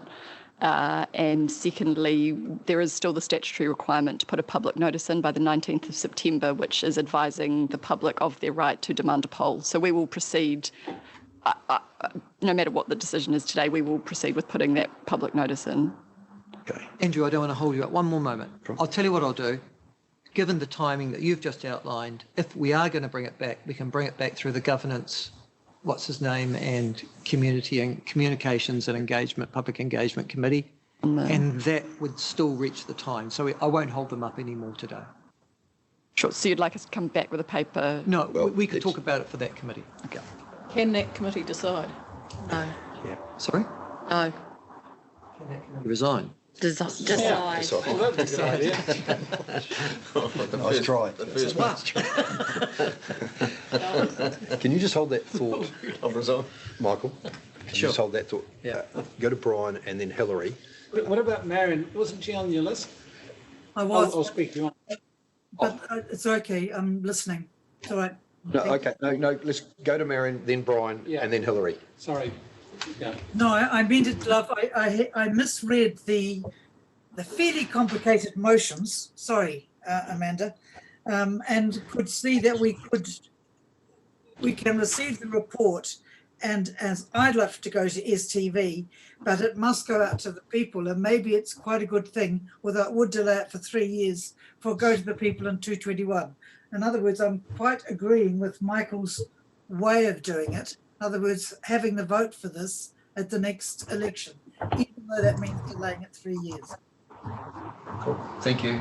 Brian. Look, just to make the point that, to be honest, I'm not too fussed which system you have, but the elections are a bit of a dog's breakfast. You know, like you open the pamphlet as a voter, you've got the Otago Health Board, you've got the DCC, you've got the Community Board, and you've got the ORC.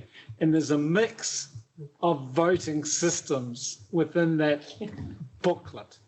And it's a dog's breakfast. So whatever the process is, it should be consistent across the board. Good luck. Good luck on telling Yeah, I'm you. not sure we're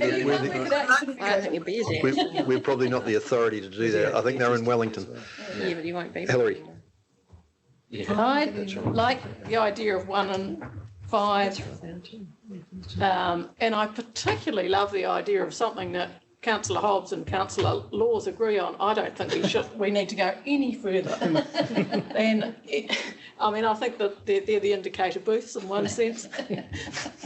Are you prepared to second Councillor Law's motion that 1 and 5? Yes, I think it's 1 and 5, isn't it? Because that's 2 and 5. 1 and 3. Oh, sorry.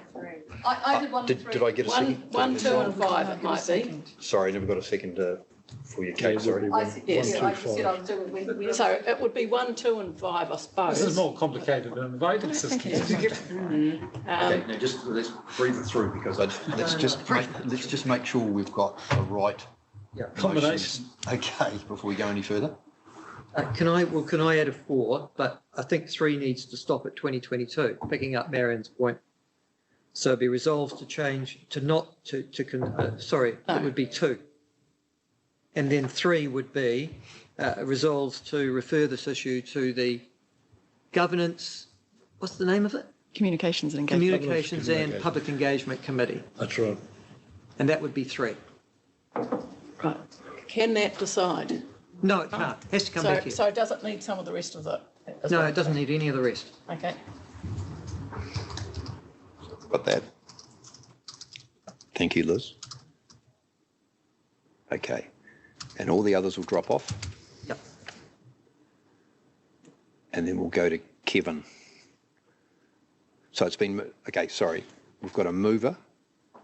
6 days. 6 days. 6 becomes 4, 6 days. Because you've got to advise people publicly. You wouldn't do that anyway. Yeah. And 5. 5 doesn't stay. 5 does not stay. Well, I thought that was the discussion, that was the exact reason behind both Councillor Hobbs and Councillor Laws agreeing that we went to 22 and that was the time to go to the polls and make them decide. So okay. All right, okay. Yeah. Mr. Chairman, motion 2 should end with and, not or, should it not? Yes. Glad you're writing this up, Liz. By now I'll be very confused. I think we're there. Yep. I think. Thank you, Liz. Okay. Kevin. No, I'm comfortable now. Okay. Yep. It hasn't got the end yet. Let's wait till it doesn't have to have an end, as long as the or goes. Exactly. Any further discussion, Gretchen? Yep, sorry to labour this, No. but agree with Councillor Scott and I think Councillor Wilson that the poll component of it is confusing for people. I don't support that.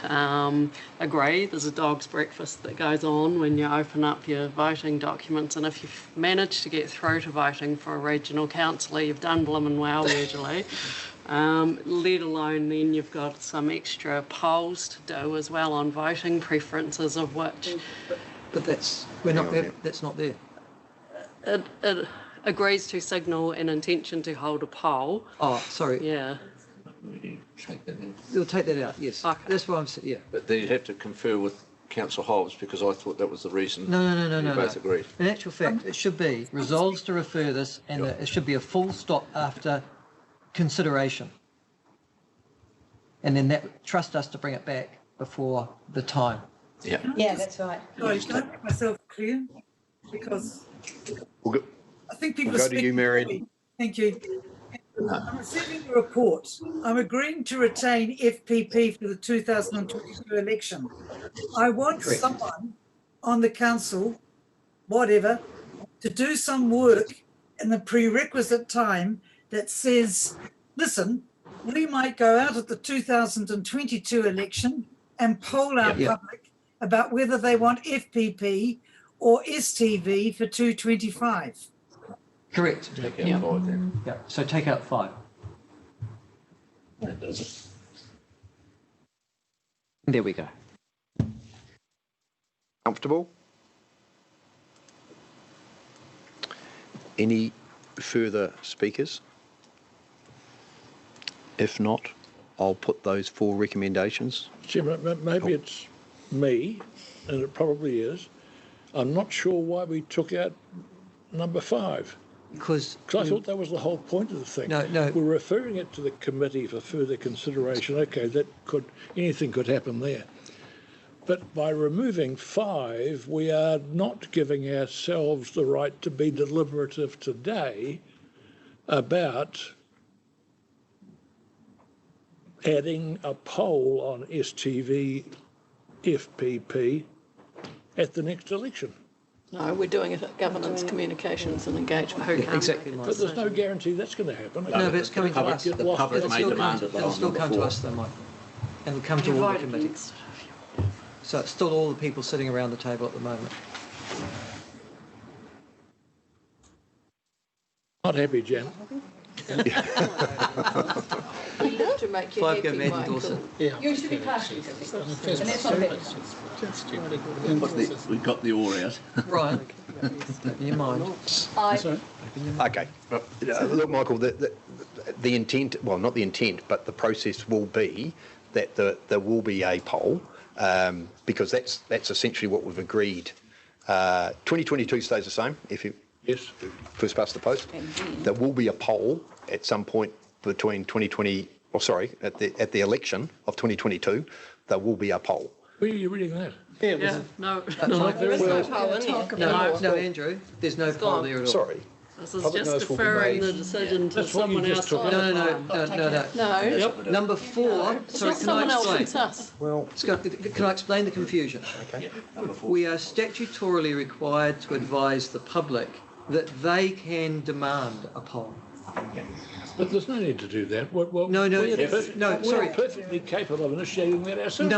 No. We were going to about 3 minutes ago when it vanished. Let me tell you. Let's try and keep it structured. Sorry, I'm confused. What I want to see. Imagine it. Well, you imagine if you were watching us on Zoom. Exactly. You're confused. Exactly. Here's a good chance to get the message across on Zoom. I do watch it on Zoom. Let's make it clear what's going to happen. Okay.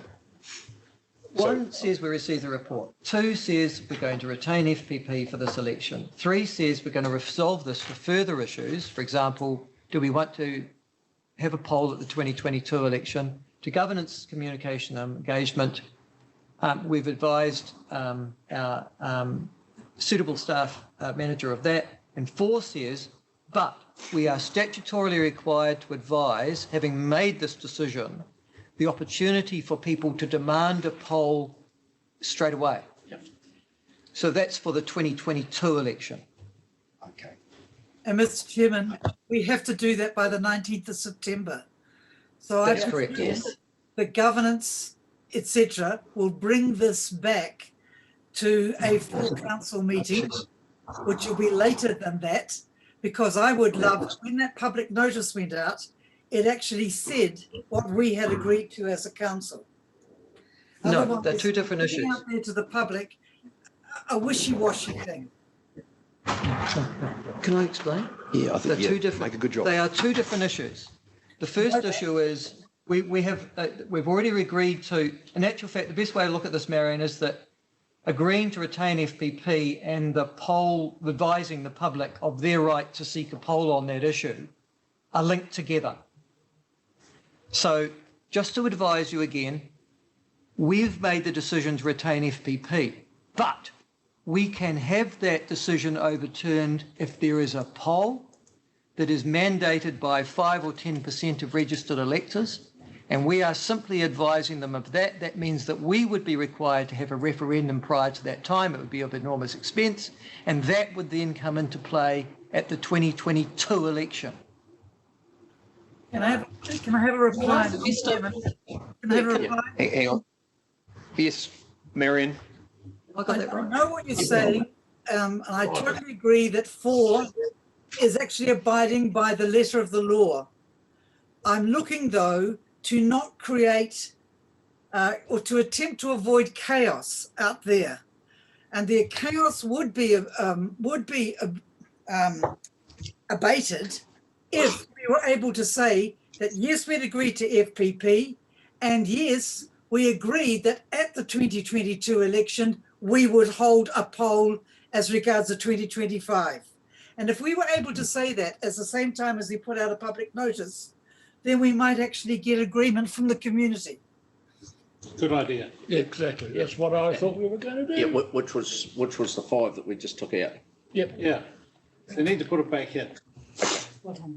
Given, are you going to speak to 5? No, I'm just agreeing with what everyone's just said there. So do you want me to add agrees to signal an intention to hold a poll with the 2022 election? Moved. Yep. Is that what you want me to say? Yeah, well, that's the theme of the discussion. Yeah. With the Also 22 so moved, Mr. Chairman. election. Thank you. Okay. Let me put this in, you all look at it. Done. There's 4. That's the one's going up. Here it is, section 28.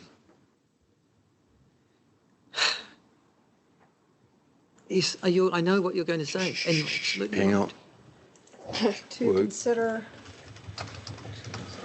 STV, or just to give the voters a choice? The voting method, I think. Consider the voting method.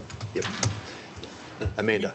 I think that motion needs to note that to hold a poll with the 22 election alongside the 2022 election for the 2025 election. Yes. Just to be really clear that because Voting method for the 2025 election, because the members of the public, on the public notice, the members of the public can still demand a poll for the 2022 election. So they basically can demand a poll to countermand your decision to continue FPP for 2022. So they ask, yeah, we just need to be careful not to confuse. Can you see what I put, Amanda? These things agrees to signal an intention to hold a poll. To consider. Needs the 4 missing. The 4. The 2022 election to consider the voting method for the 2025 election. Yeah, I think that works. Is it a poll or a referendum? What is that the correct word? It's a poll. It would be a referendum. We don't actually need 3.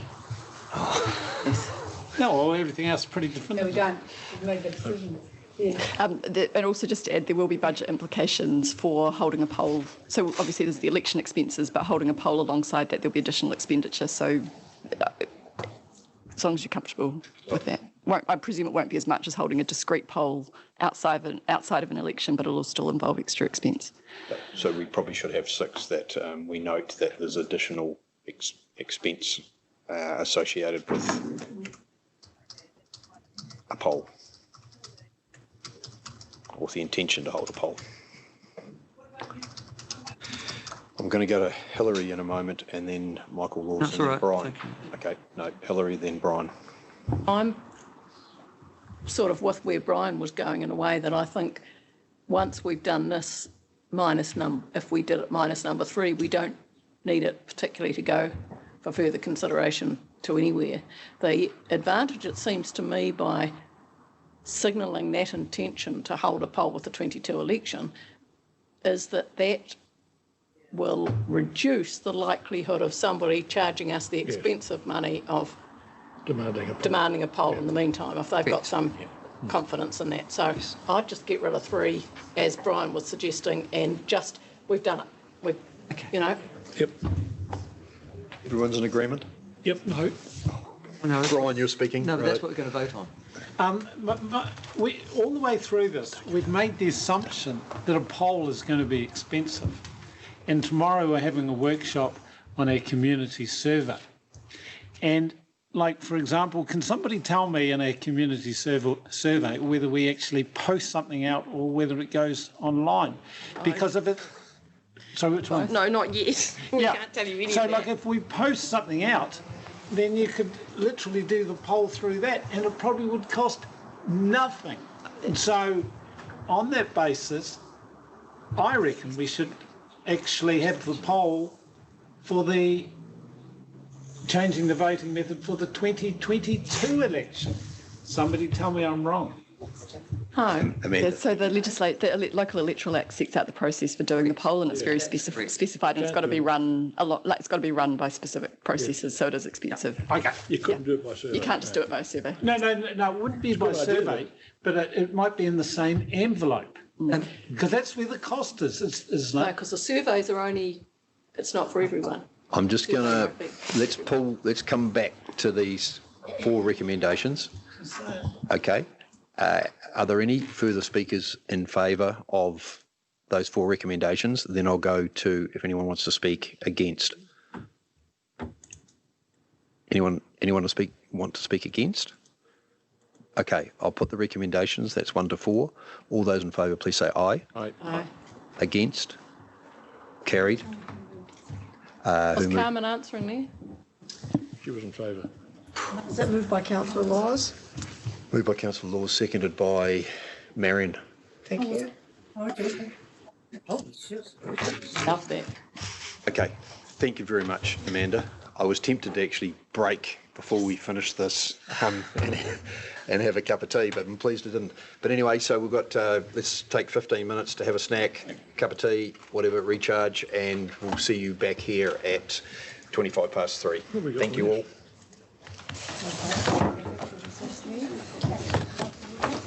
Yeah. This time of day they may not. I'm not sure. Oh, I don't They know. close up reasonably early. They do. We came here because we love it. Of course. Sorry, I missed that. The coffee had run out. I was talking to different audience. That's pretty. Didn't mean that at all. The Kona coffee had run out before Liz about an hour ago. If they were Yes, yogurt. It'll be extra yogurted. Mate, I've eaten worse than this. You can make, I'll go make some. I got some ready to have years for these guys, but it doesn't. I'm quite sure Mike is. John, we went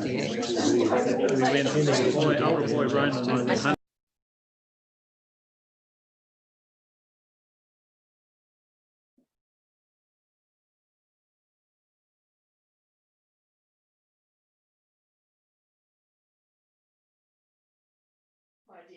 They've broken. We had our voters, and then they broke for afternoon tea. So, so you're still actually really, you two will still put up your case.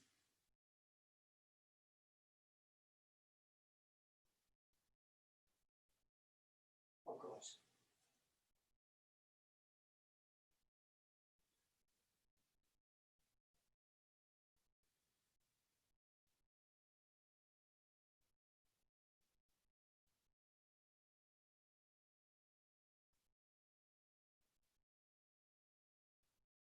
Oh, right.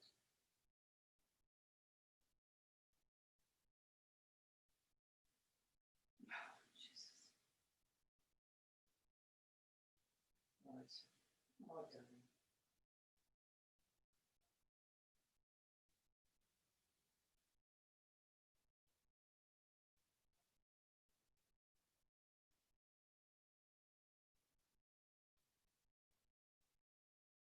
Oh, gosh. That hurts, doesn't it? Yeah.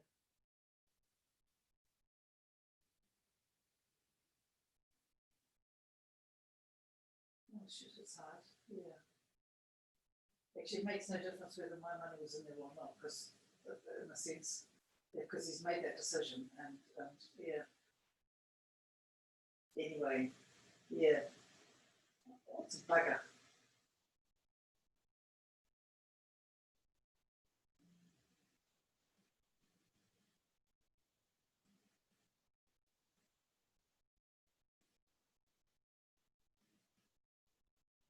Yeah. Yeah. And I'd certainly come in on that. Yeah. Yes, you did.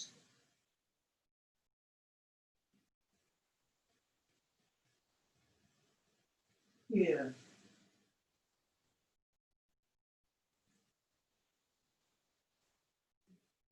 Yeah.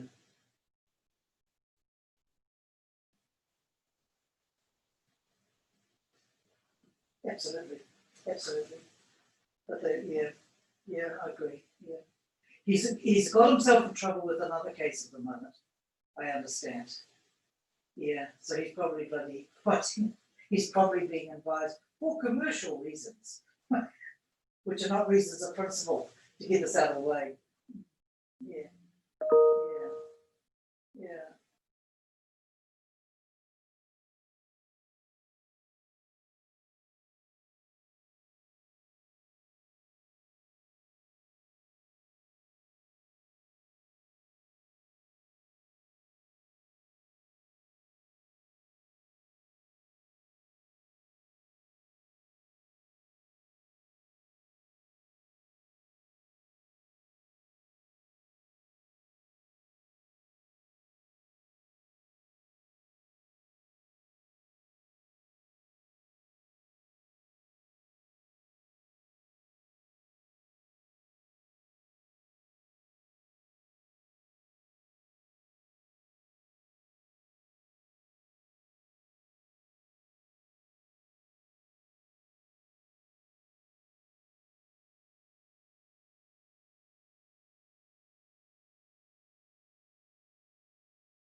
the other paper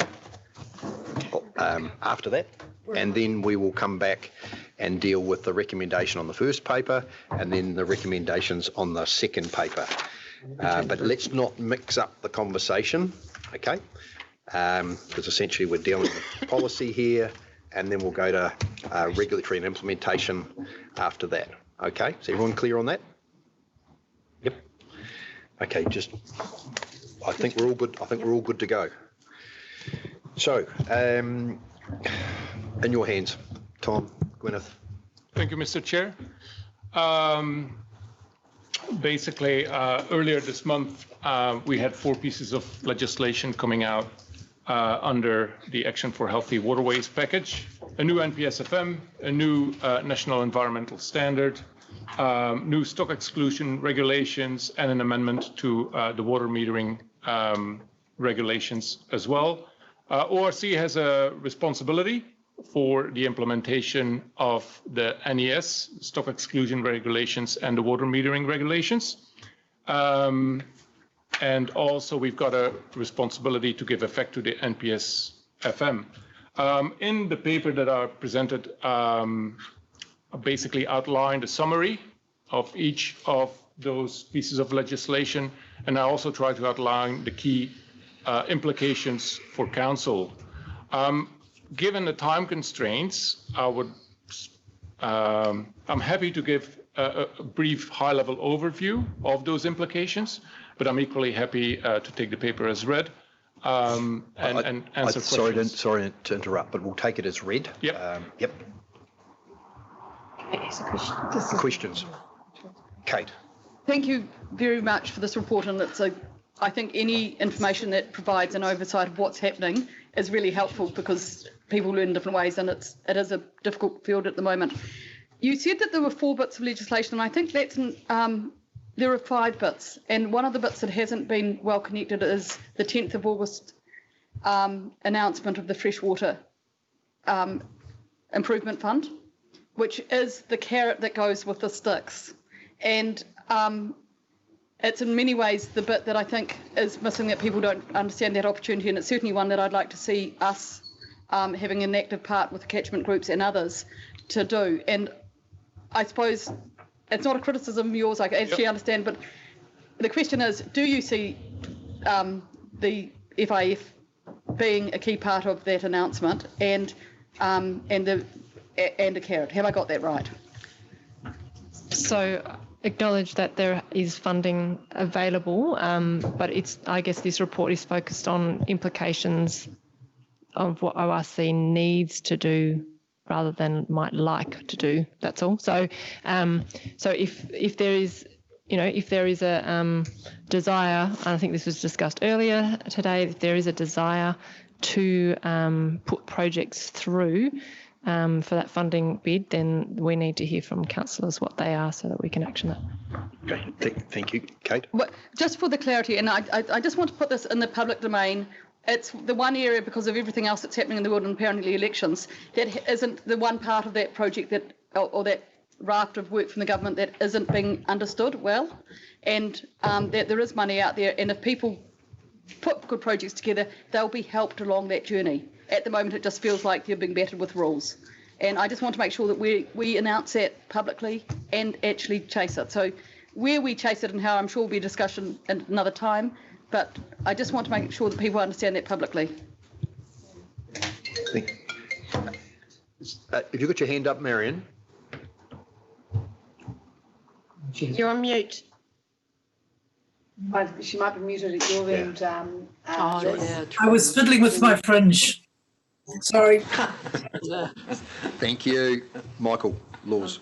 Just a quick question. Do we have comms behind this? And how are we communicating this to the people who will be affected?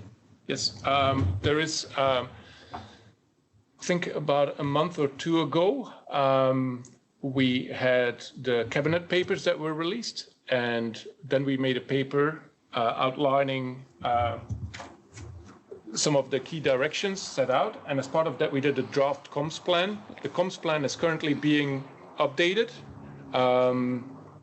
We didn't have enough time to include it into this as an attachment to this paper, but we can definitely share it with council, I would think, in the next week or so. That would be great, because I've just watched, thanks to Gary sending it to me, a YouTube video from Bernadette Hunt, I think it is, who's the Vice President of Southland Federated Farmers, who in a pretty dispassionate way has explained stuff on YouTube. So Richard?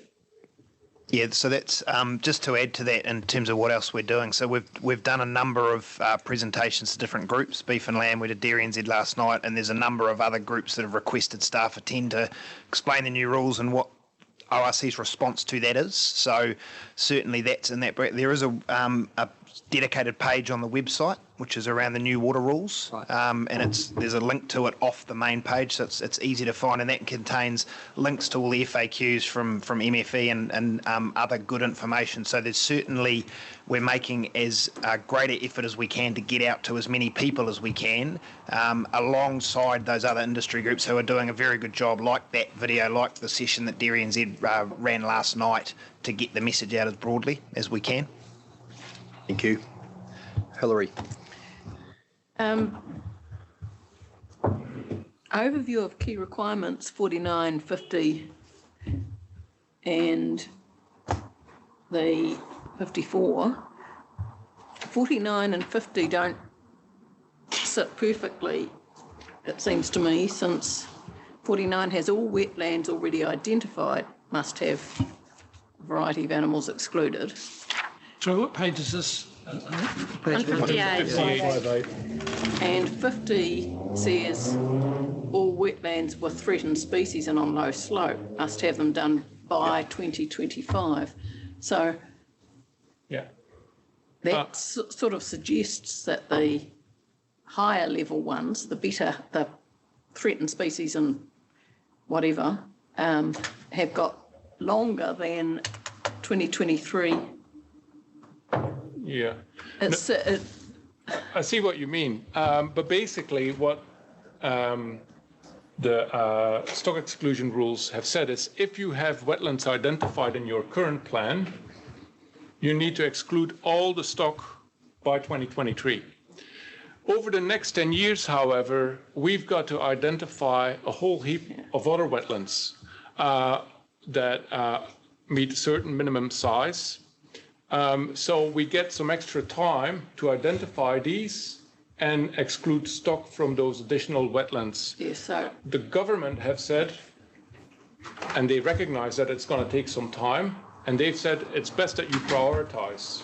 So you prioritize the wetlands that are currently not mapped, but that have threatened species in them first. So that really might be easier to read if it says the balance of wetlands not yet identified, or just because if you're putting anything out, if you could, because it's not all of them, it's the balance of them, isn't it? It's all and the 54 sort of is a bit awkward. I mean, it's your report, but in the case of Plan Change 8, the rules are more or less stringent, and will won't prevail, and so will won't prevail. That will be addressed. That's addressed in our submission, which you've got coming up in the papers. So currently for Plan Change 8, 54 is correct, but we have made a submission which says actually we'd like to align. So does that mean that in some cases they're more, in some cases they're less stringent? Yes. So it's not more bar less, it's more. It's hard because the rules have certain conditions on them, and some of the conditions are more stringent than the NES, others are a little bit more relaxed, but ultimately what we're trying to do is avoid having two rules applying to that, one regional rule and one NES rule, and instead refer to the NES. So hence the submission. Haven't you essentially, with now that the NES has landed, Plan Change 8 now has any rules that have been superseded and the NES now no longer exist in Plan Change 8? No. They do. They do exist. No. They do? Let's leave that for the next. Okay, sorry. Let's leave that to talk about in the submission, I think. If we can Righto. just Okay. focus on this paper first. Yeah. Okay. Well, let's Sorry. just. It's sort of. Apologies. Okay, Brian. Yeah, it reads difficult. Yeah. I don't actually have a question. I didn't actually have my hand up either, I don't think. Well, you normally do. I deserve that, Mr. Chair. I'd love to say something at some point when we're allowed to discuss. Yep. Any other questions on this paper? This is pretty much it's a mandatory requirement that the paper is telling us. Now the legislation has landed. This is what this paper is telling us we must do. Could I just make a general? Sarah. I don't want to get into the detail. I know we're dealing with these things differently, but I just want to flag to you, this means an enormous amount of work for us. We're going to talk about Richard's piece, or the first bit, but actually that's not the end of it. So I'm just flagging there are enormous implications for us. We haven't figured them all out in terms of resourcing and everything yet, but yeah, it's significant. And for the landowners. Chairman? Marion. Yeah, through you, can I ask Sarah, is there any chance of making that very clear, that we should, as a council, make that very clear to the minister later on and say, hey, these are the extra costs. Is there any way of helping? Yes, I mean, I think that's been done already. Some councils have done that already. I'm just trying to remember off the top of my head. 76 million a year in the cabinet paper. Yeah. Yes, but I No, saw it's some not in that specific just council costs Yeah, the other day, and they were it was about 11 million for another regional council that's about our size. 76 million. Yeah, let's consider that. I mean, it's not like we can We change can't do anything about it. We have to do it. And we're just taking the approach, well, it's over to you, but I mean, really, it's the law, it's the rules, you've got to make it work. Yep. And that's exactly where we're at. Fine, but if the government's going to give us some money, shouldn't we be applying for it? Well, I'm not sure that they'll give you money necessarily to carry out what are your normal functions. These aren't normal. Well, they are. They are. Just because we haven't done them last Yeah. But the argument you can put is that they're coming all at once. Correct. And that is an argument to put. I mean, it's an argument that I would listen to. You're actually putting these all at once. I have had to double up these amount of people in order to get this out, let alone actually the work of getting, as I've been listening today, the work of actually going out there and engaging there with the community, which he wants us to do. There are some costs in that. And I think that personally, I'd love to see coming up within the next council meeting or even before that, a kind of a letter to the minister. Run it past me because I'm kind of used to reading letters to ministers and just putting up the ideas. You won't get a decent reply. Remember, we've got a 6-week window till the elections. You won't get a reply until after the elections. So we've got some time to do a good letter.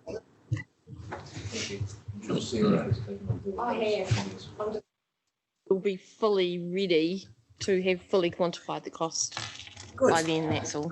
Okay. Fabulous. Any more queries on this paper? If not, we will go to Richard's paper, which is the resource paper, which has been circulated separately, but it's on diligent. Yep. Could I just move the first bit that we note that one, if that's... Well, we're going to come back to that. We'll just have the discussion first, and then we'll have the discussion on Richard's paper.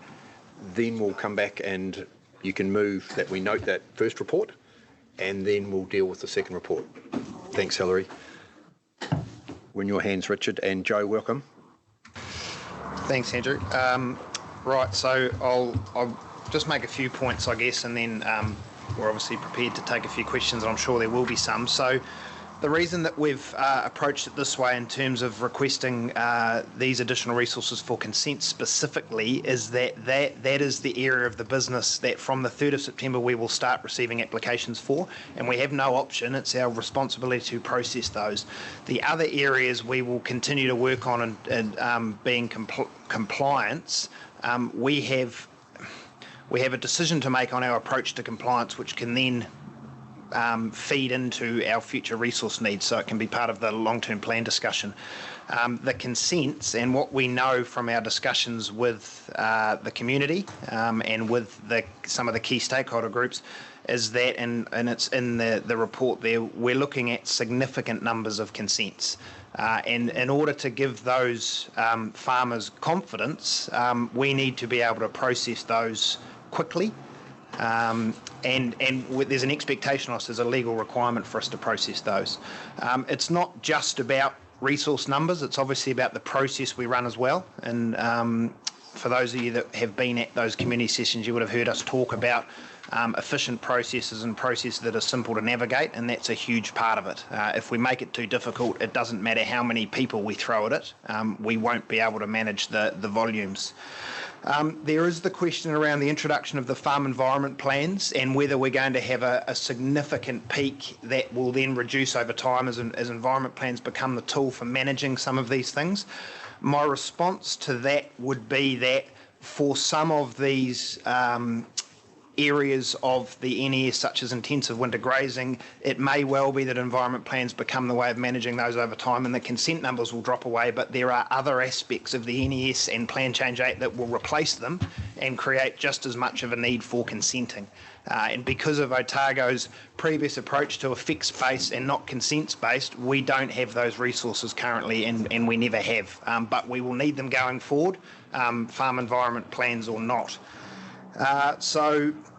And I suppose the other point I would make is we are very conscious of the communities in Otago that are going to need these services, and we are looking, and I don't know if I put the detail in, sorry, we are looking to add resources, recruitment dependent, into South Otago and North Otago directly, so they are closer to the people that will need the services. So we don't currently have consents and compliance staff in our North Otago or South Otago offices, but we are looking to recruit, as part of these numbers, staff to work down there as their permanent base, and obviously they'll maintain a close relationship with the Alexandra team, the Central Otago team, and the Dunedin team. So there's a bit of background on the reason for it. I am aware it is a huge chunk of resource and it's a big ask to bring outside of an annual plan or long-term plan process, but the way the timeframes have fallen and the expectations on us, and I guess our opportunity to work alongside the community who are nervous, is something that I think we need to be aware of, and we need to make sure we're set up to deliver for them from next Thursday. Joe, did you have anything to add? Okay. Hey, look, don't make any excuses for this, because at the end of the day, you know, the government legislation has landed. The community are crying out for direction, looking for leadership from us, and this is the timing couldn't be better for this paper. So excellent, well done, Michael. Then Kate. Yeah, Richard. And then Alexa. And Joe, for that matter. Where are you going to find 10 qualified consents people, just like that? Yes, yeah, do recognise that there are a whole lot of other councils who will be in the same position as us, but I do like to think that there will be people out there who want to work for the Otago Regional Council, and we have been successful in our previous recruitment campaigns in getting consents officers. So, 10 is a huge number, yep, but we just need to be able to make sure we are advertising in the right places. There's a couple of... Sorry, just it's a related point on that. I suppose in terms of considering the financial impact of this, we don't expect to have recruited the full allocation of FTEs immediately. It will take some time. We might be successful with a number of them in the first round, and then we would look to, continue with a recruitment program.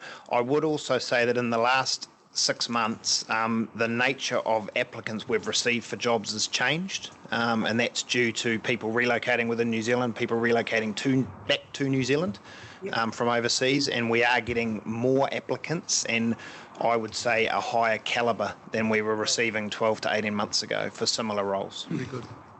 Sarah? I was just going to add to that and say I think there's some factors that have fallen into that. I think our reputation as a positive employer has been building, and you can see that our turnover rate is less than half of what it was for the 2 years previous. So for last year it was 7%, and also some parts of, consultancies, one-man bands, those sorts of things, as well as some councils are in different positions and are having to tighten their belts, which means that there are some staff that are in Auckland, for example, they've had their massive budget cut. We've just hired 2 people from Auckland, and also, we're a good bet in terms of stable employment, I guess, as opposed to perhaps other businesses that might be more susceptible to the ups and downs of the economy. Thank you. I've got Kate, Alexa, Michael, and Hilary, and Brian.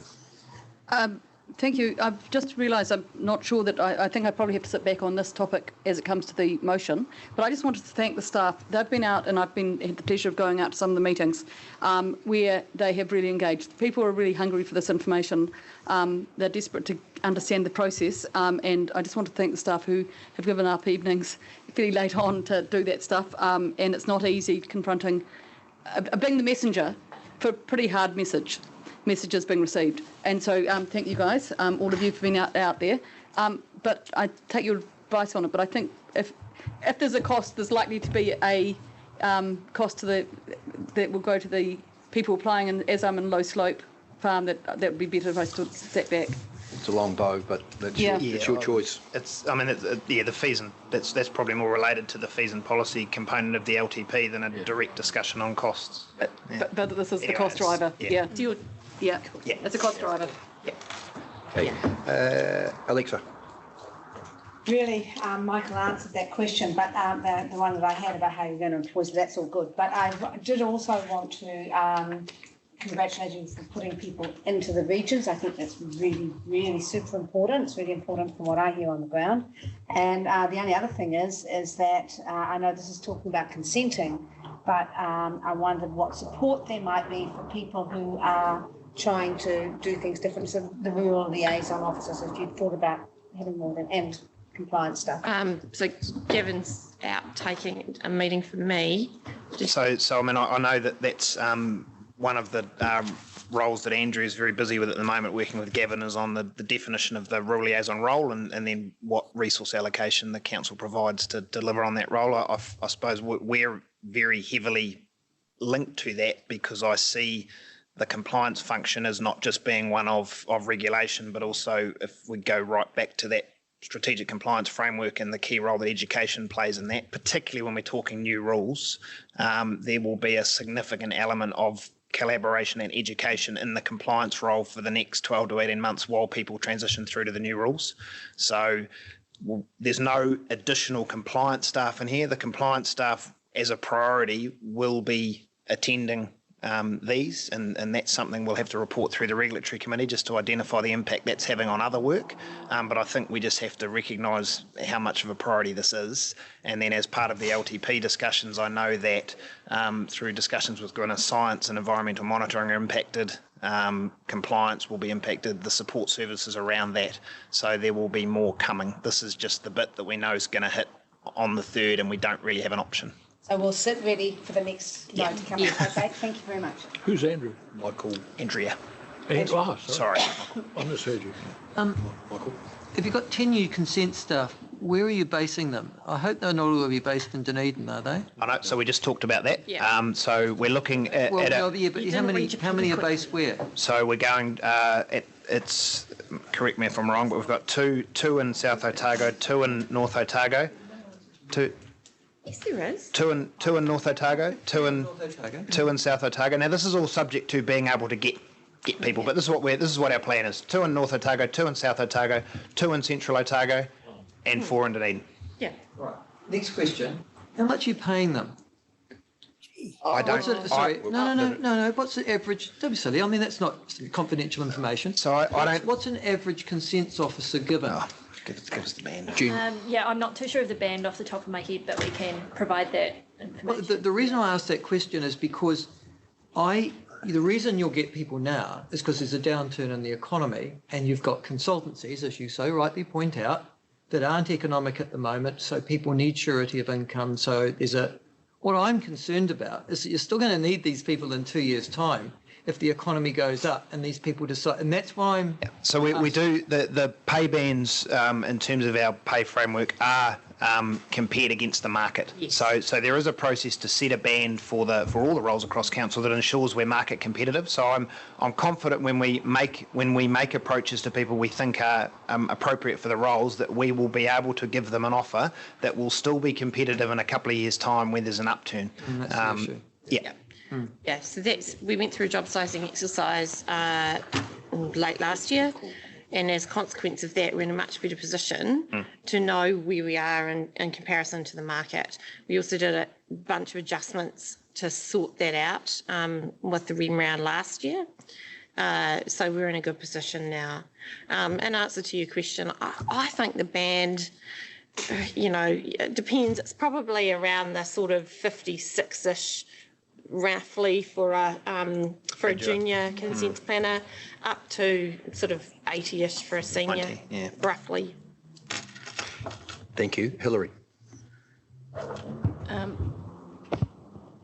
I think I can't get my head around it, but maybe you do know. Some of the consenting stuff we're struggling to get, 50% people paying for or whatever, the cost recovery. Yes. Cost recovery. Yeah.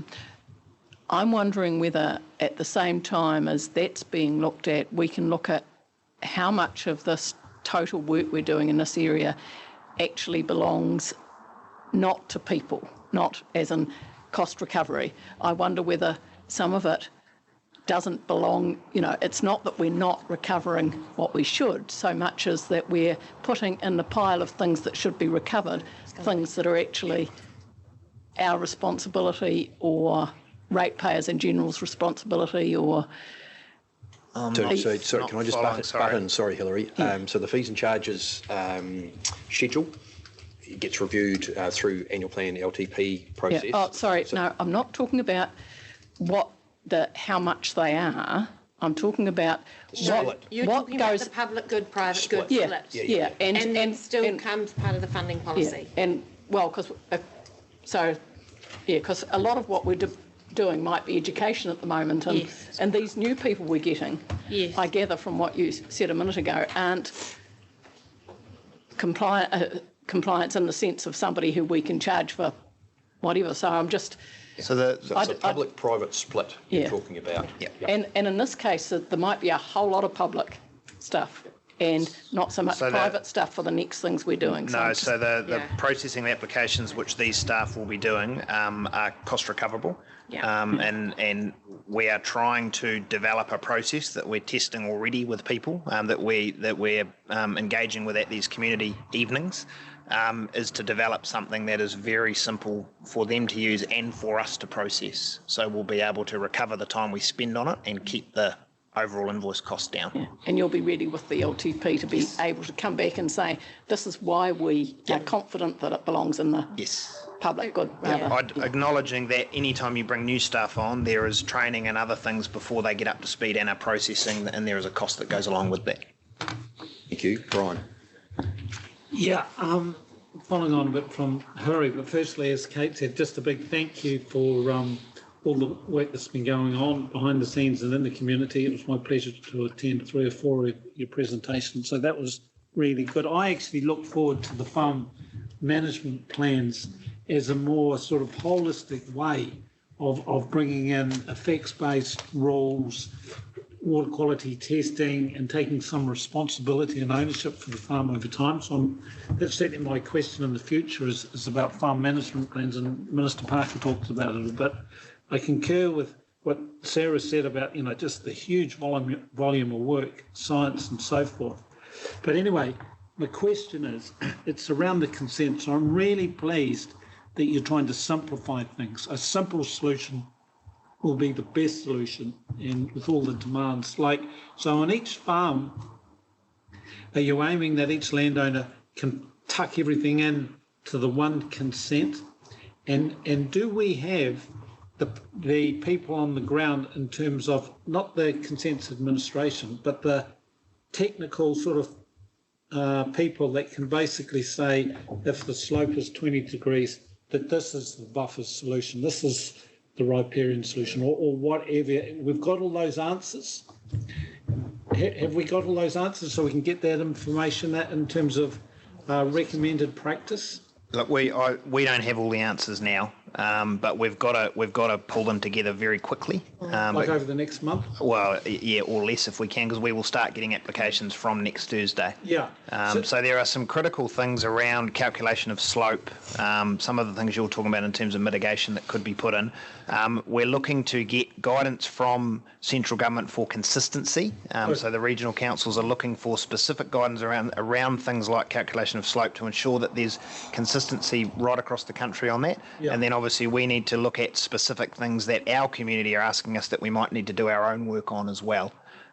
So look, I certainly don't sit here and say we've got everything in train, and Joe can speak more to the detail, but we're a long way down the track, given the time we've had. In this organisation, do we have some practical and technical people that can come up with some good calls in terms of what's actually required to minimise the impact on the water quality?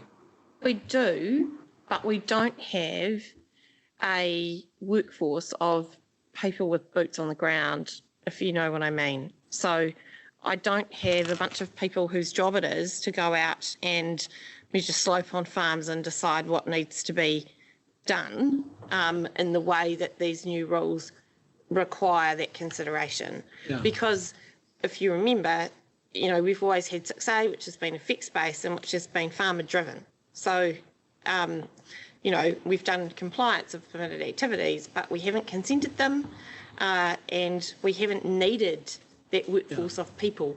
We won't actually have to measure the slope. That's what the applicant will actually do. And as I understand it... we have to be confident that they have measured it. As I understand it, there are other entities like Ravensdown that are helping Ravensdown is helping with all this type of stuff. Helping. But what I thought we do really need is some serious case studies for 10 different scenarios that we can quickly get into. Is that fair? Yeah, look, it is, yeah. And that's why we're doing these. So at the moment, we've got a team going out, and Joe goes to most of them with senior staff and team leaders and our new compliance manager to have a look at some practical examples. Yeah.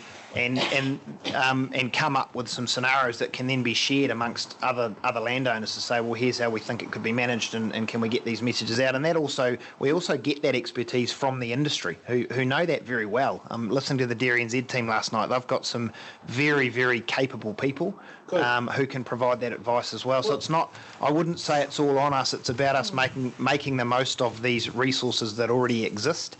The other one I'd point out is in the past, because of a fixed base, when we've looked for consent staff, we haven't necessarily looked for consent staff with a rural background. Yeah. When we go out and recruit this time, they're going to be hard to find, but we will certainly be doing our best to get some that have got that background and can bring it to the table. That's really pleasing to hear, and to work with industry groups. Thank you. Kevin, then Michael. Richard and team, it is a big mission, but listen, I think it's a great opportunity actually for ORC to reconnect to the communities, and what I've heard so far, you just are doing an exceptional job of that, so I think that's really good. Just a couple of things primarily on intensive winter grazing and your farm environment plans, and it looks as though, the hope seems to be that we're going to include the winter grazing as part of the farm environmental plan. That's sort of a concept I'm hearing. But if we don't, if we're outside the thresholds for the NES and we have to go to consent, what work are we actually doing with iwi? Because I'll be part of the consenting process then. What work are we doing with them to minimise their input so we can give a tip for them? Yeah, absolutely. You mean minimise the cost of their input, not their input? Well, no. I'm trying to minimise their physical, their workload really. Look, their input. Their advice and technical expertise and everything else. To ensure that we work well with them as an iwi partner.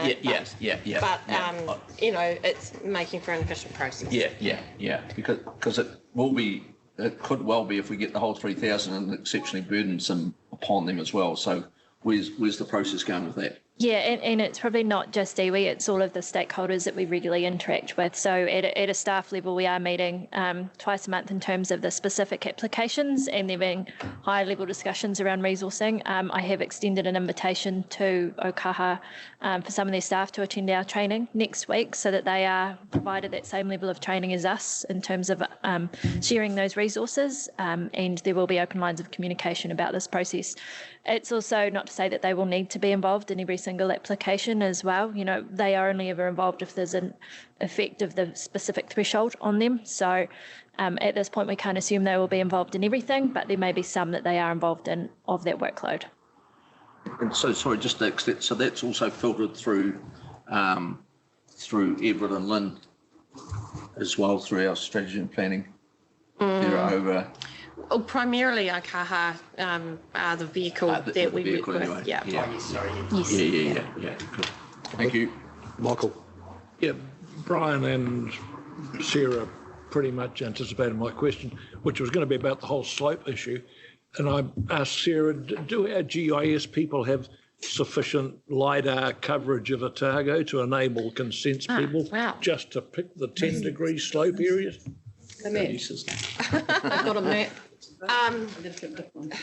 So I can't answer your question directly, but what I can tell you is that we have received some positive news about our share of LiDAR funding from the government, which will be significant, but will also requires us to put in money. But it will substantially increase the amount of LiDAR information. You got investment if we did have that, because it would save the consent staff so much time and trouble if they could just refer to a specific piece of LiDAR. Okay.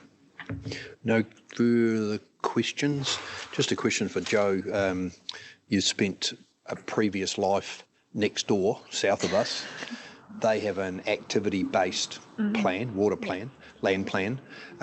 You've been sort of to a certain degree through this before. I know it's quite a bit different this time, but obviously you were able to make it work there with the connections with farmers and ensuring that they understood what their requirements were in terms of getting consents.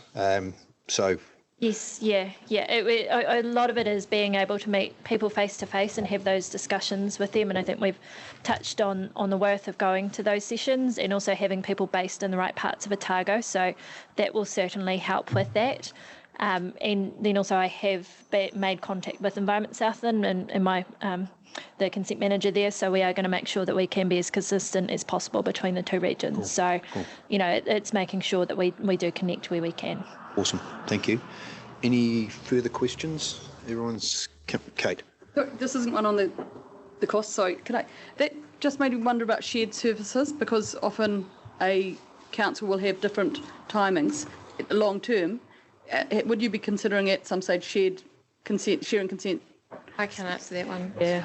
I am currently having, I've had one discussion, and tomorrow afternoon I have a second discussion with the chief executives for the Lower South in regards to how we share resources or might share resources in the future, and that's got quite a broad scope. So it's ECAN, us and Southland. We don't want to be competing with each other for stuff. Okay, no further questions. So if we go back to the policy paper and just deal with that first. So I'm happy to move that we note that report. Happy to second, Gary? Yep, seconded. Any discussion? Oh, Gretchen. Sorry, just as a result of both of these papers, there's some really useful information there. Good to just note it, but good to build on it, do comms with community as a result. While we were talking, Kate was sending us some emails, and one of them was comms that Beef and Lamb are doing as a result of it. But yeah, our role is the implementation, compliance, monitoring and enforcement as a result of the NES. So actually we have a role in communicating with our community on what's expected as a result of the NES, and also what we're doing and investing in as a result. So it's never too early to talk to people about that. No doubt we are, but I'm wondering if just noting as well is enough when actually we have got quite a big job to be talking to people who are quite worried about what they're going to need to do, and just relying on industry groups who might be doing a wonderful job might not be the way to go when we're the leader. So that's one bit, and then more specifically, there's comms around the regulatory bit of it, which would be down the track, but could we produce some videos type thing of what we're looking for, those types of things? Could we do some model consents or templates, or so there's all that to think about as well, obviously. But the first important part is the real initial communication. So I'm not sure whether we would refer it to the Governance, Communications and Engagement Committee to have a good think about, or whether we'd just get on with it might be preferable. Fantastic. So you've had a draft comms plan already. Yep. So, and that's been revised. We could share that. I was going to say, outside of a council meeting. Just given the timings, maybe if I just commit to get an email out that with that plan and some of the things that are already in place, and then take on board your point around videos and model consents and templates. They're very much underway, so we can just list all that as well. Oh, that would be really helpful. I just think, we need to be aware that that's going on to do a good leadership role. Thanks. Thank you for that, Gretchen. Hilary, and then Michael. Are we talking to the screen or to a previous thing going on? Sorry. We're just dealing with the policy paper. Okay. Sorry, and then we'll go to the second one, the resource one. You with me? I was just going to ask a question. So that relates to the policy paper? That relates to what Richard's just said. Okay. Richard, do we know what the questions are? When you do a comms plan, we know what we want to say, but sometimes you miss the mark because you don't know what they actually want to know. Do we know? No, we've got a very good idea from attending these events and from the list of questions we're getting through when we assist with like the Facebook Live session we did last night with Dairy NZ. They send us a list of questions, and all of the community evenings so far we've got questions and a lot of them are similar, so we've got a good idea. Okay, so let's knock off the policy paper and then we'll go to the resource. Chair, may I speak on that? Absolutely, Carmen. Oh, thank you. I just want to echo what you have said, Councillor Robinson. I had a lot of people come up to me at Clinton and said, I'm here, but my neighbour's not. He's a lot older than me, so I don't want to know about it, but how do I get that message through, and would you come to our community? I just want to echo the thoughts that if we're going to lead this really well, and I know that you now know the lots of different questions, but there are a lot of communities looking for us to be able to come to them, like the meetings we've had, and just ask those questions.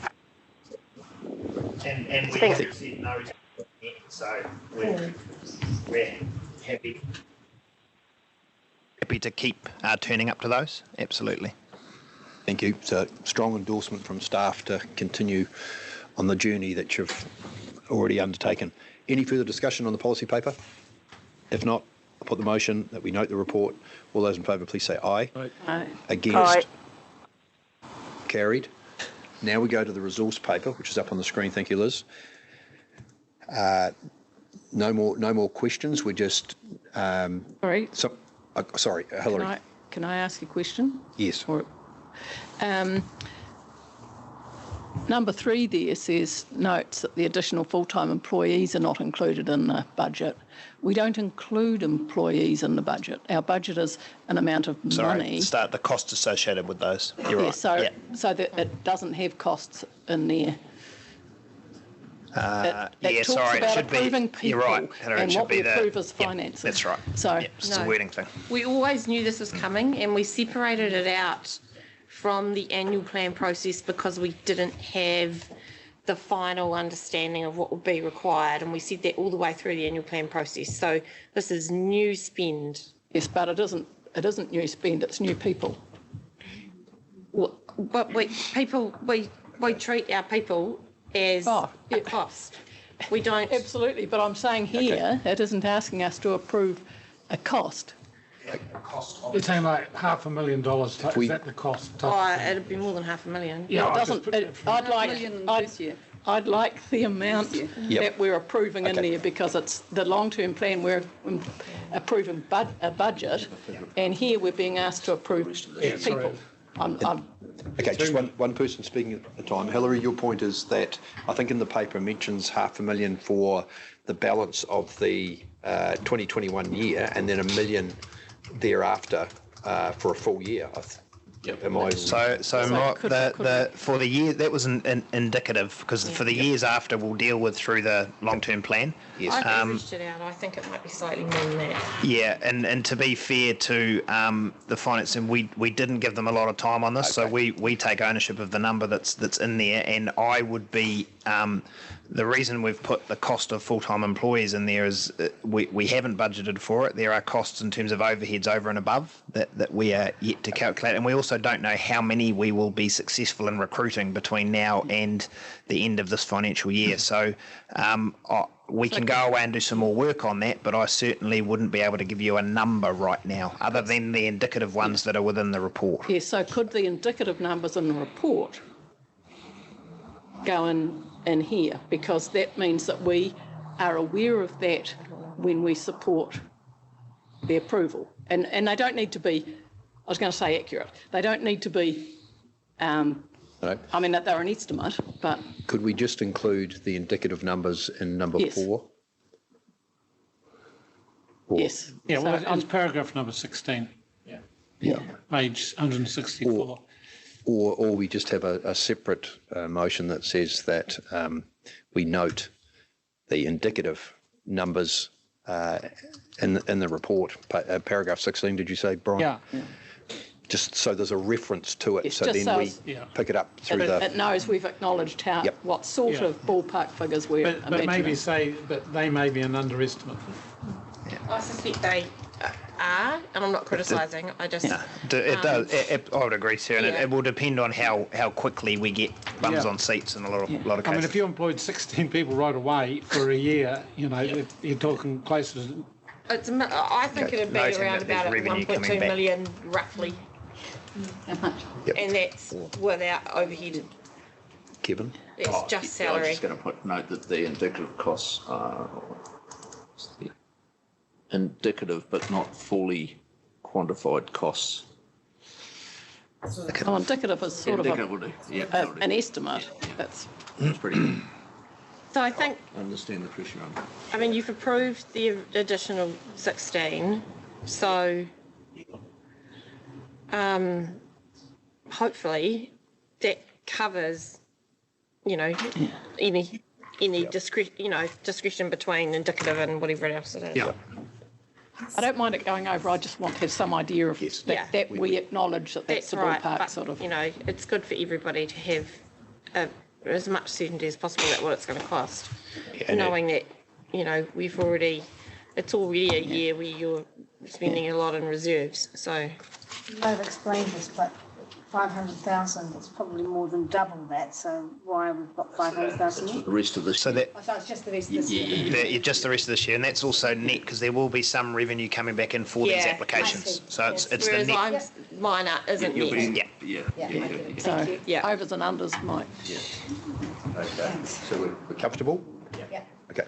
You speak. Just Kevin. Can I just highlight a comment that Minister Parker said this morning, which I took great heart from, was that he was, when it came to governors making sure that they were doing the job, he had no compassion for governors that held rate backs and did not do their job.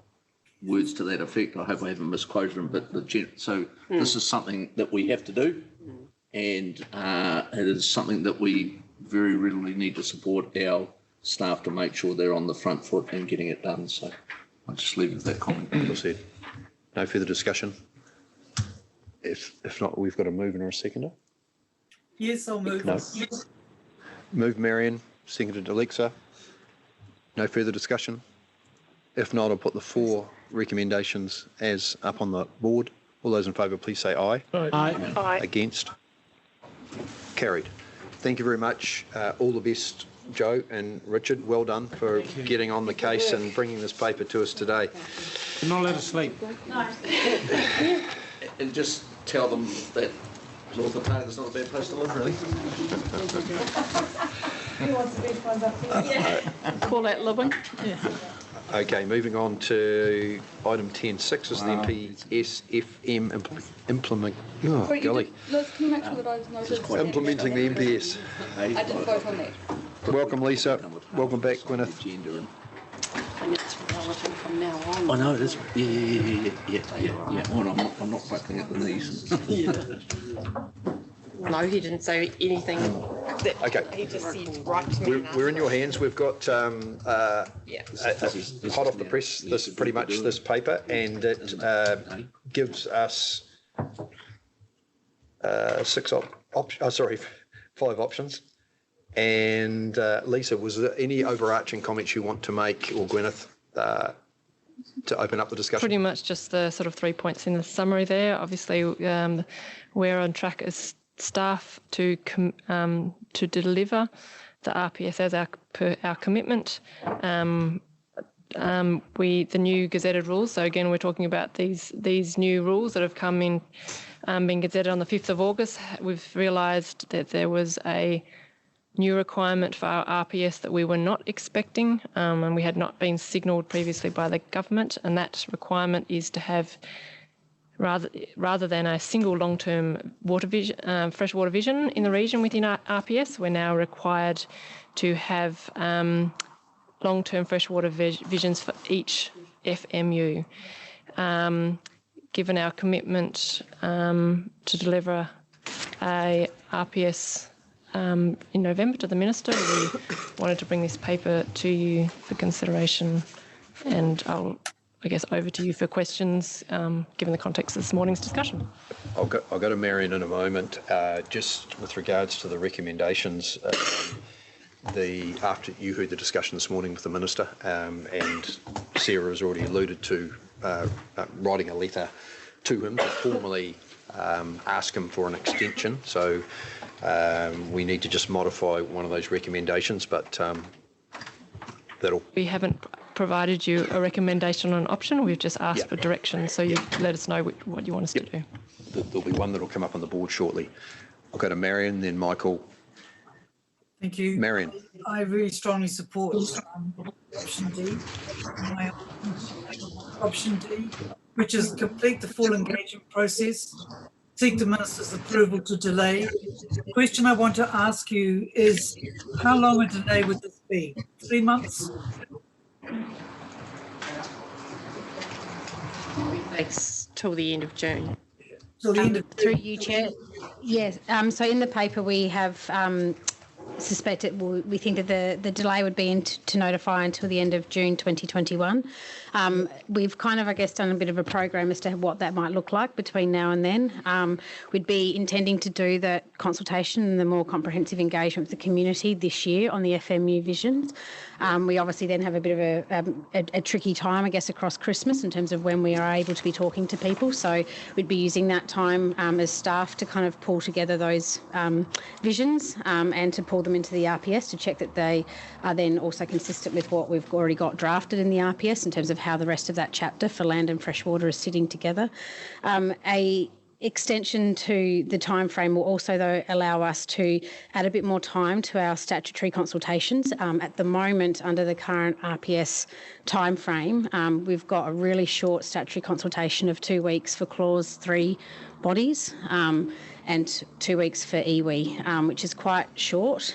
So we would use the opportunity to be able to extend that timeframe and therefore be able to include, I guess, broader than the statutory people that we have to consult with, so the other departments and TAs and things like that, and broader it to, I guess, kind of more of our stakeholders, like dairy and NZ, beef and lamb, those kind of guys, as well as making sure that we can get back to our reference groups as well, because they've provided us with some really good input through the process to date, and we're quite keen to be able to have the opportunity to see how the whole document pulled together. So that, I guess, is the reason why we're kind of suspecting that by June next year we'd be able to bring a document back to Council and have that RPS notified then.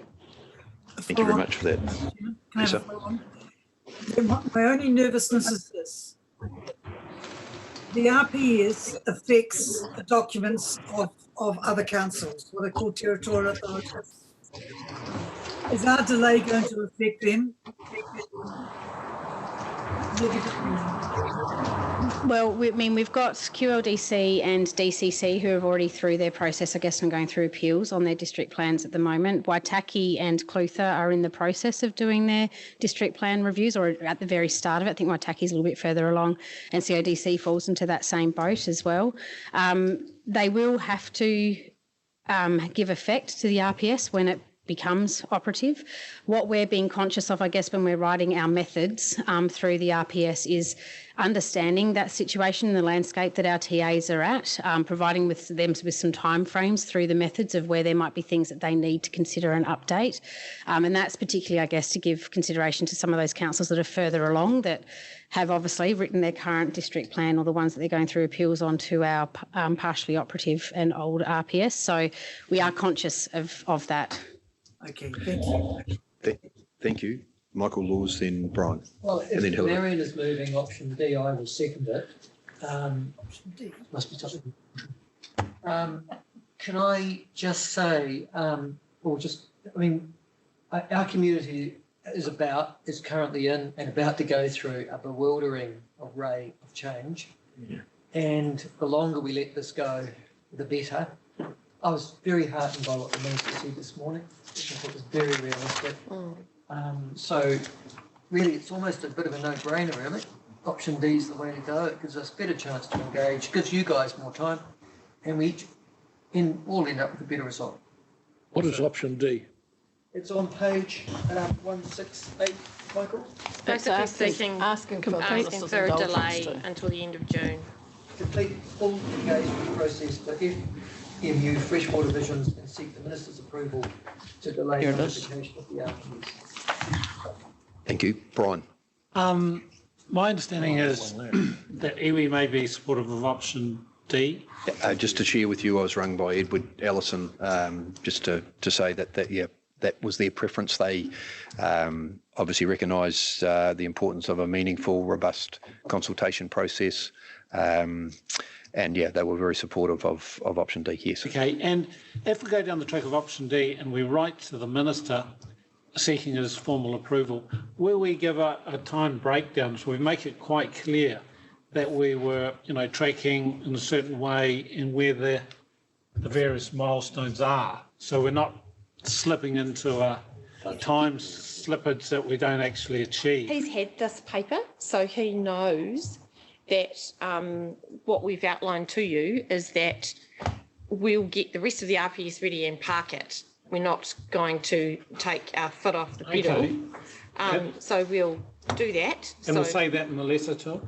Yeah, we can. And then, of course, catch up with this work and then do the consultation. That's what you're thinking? Yeah. Sounds great. I'll just add to that. We also obviously have to report back to the Minister in October in terms of progress. So that's also an opportunity to highlight where we're at.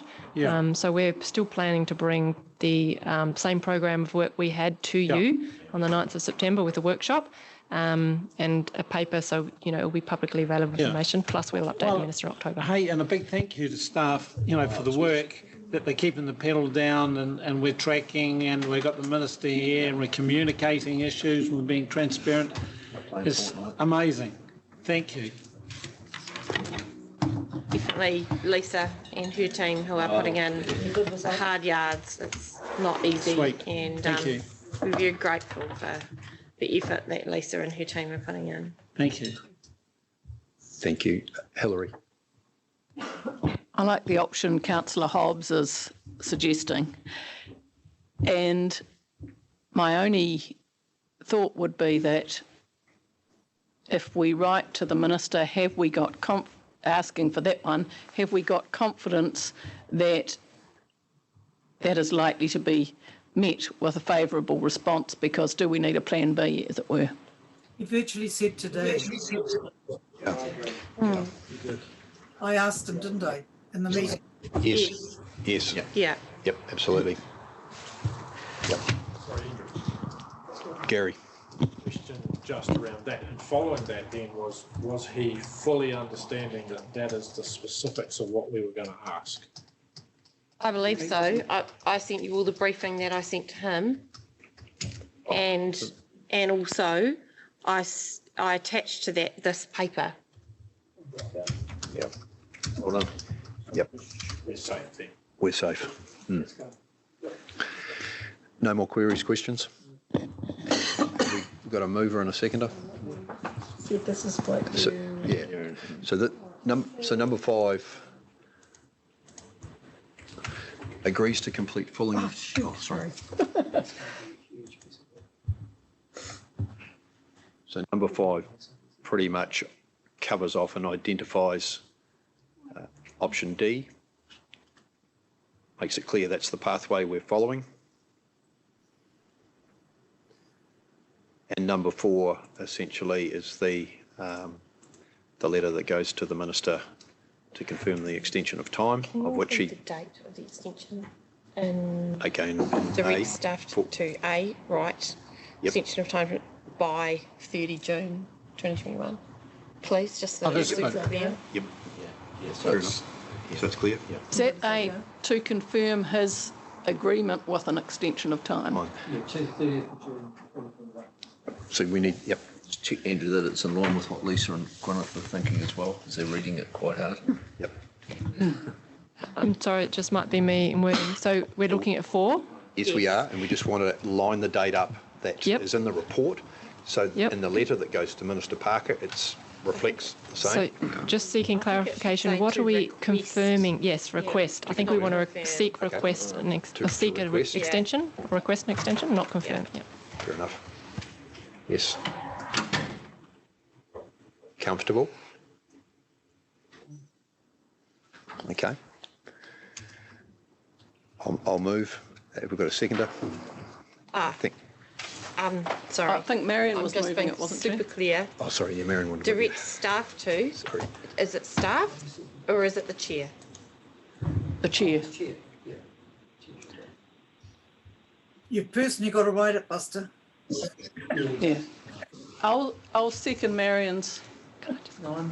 Oh, cool. Gwyneth's got a. I think we're next due in October to report to the Minister. Instead of September. Not September. Sorry. Oh, yeah, the next report on our progress. Oh, very good. Yeah, because the last one was April, 6 months, October. Yep. Kate? Right, I think I'm being blonde, but the 5, which I think is meant to be 5, isn't that what we're doing by doing this? I mean, it just seems to be out of order as option D. If I... Well, I can't. Yes, in fairness, I hear what you're saying. Can you... Yep. Yeah. Yep, so essentially, yeah, after 3, 5, currently 5, should sit above. Yes. Above 4. That agree. So we agree to something. Yep. We're agreeing to option D, and 4 is us doing it. Yes. Yep.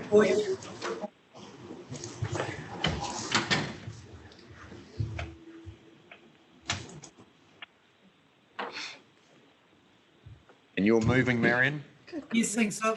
Yes. Thank you. Seconded by Councillor Laws by the sound of thing. Okay, you second. Okay, sorry. Is the day getting a bit old? Thanks, Mr. Deputy Chair. Okay. Can you move that, Councillor Noon? No, Marion's moved it, and Michael Laws has seconded it. Sorry. Any discussion? Everyone's comfortable? I'll put the 5 all together. 5 recommendations. All those in favour, please say aye. Aye. Against? Carried. Thank you very, very much. And thank you, Lisa. Well done, Tim. Thank you, Gwyneth. Write that letter urgently before he forgets. I'll do it before I get home. I'll move the next one. Let's do the next ones quickly. Thank you, Kate.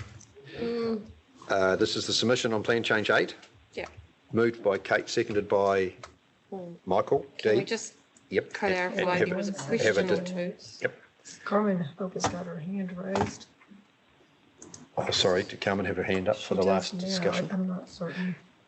Carmen, did you want to speak on No, this? sorry, I just haven't quite muted myself. Sorry about that. So you'd like to speak to 11.1, I hope?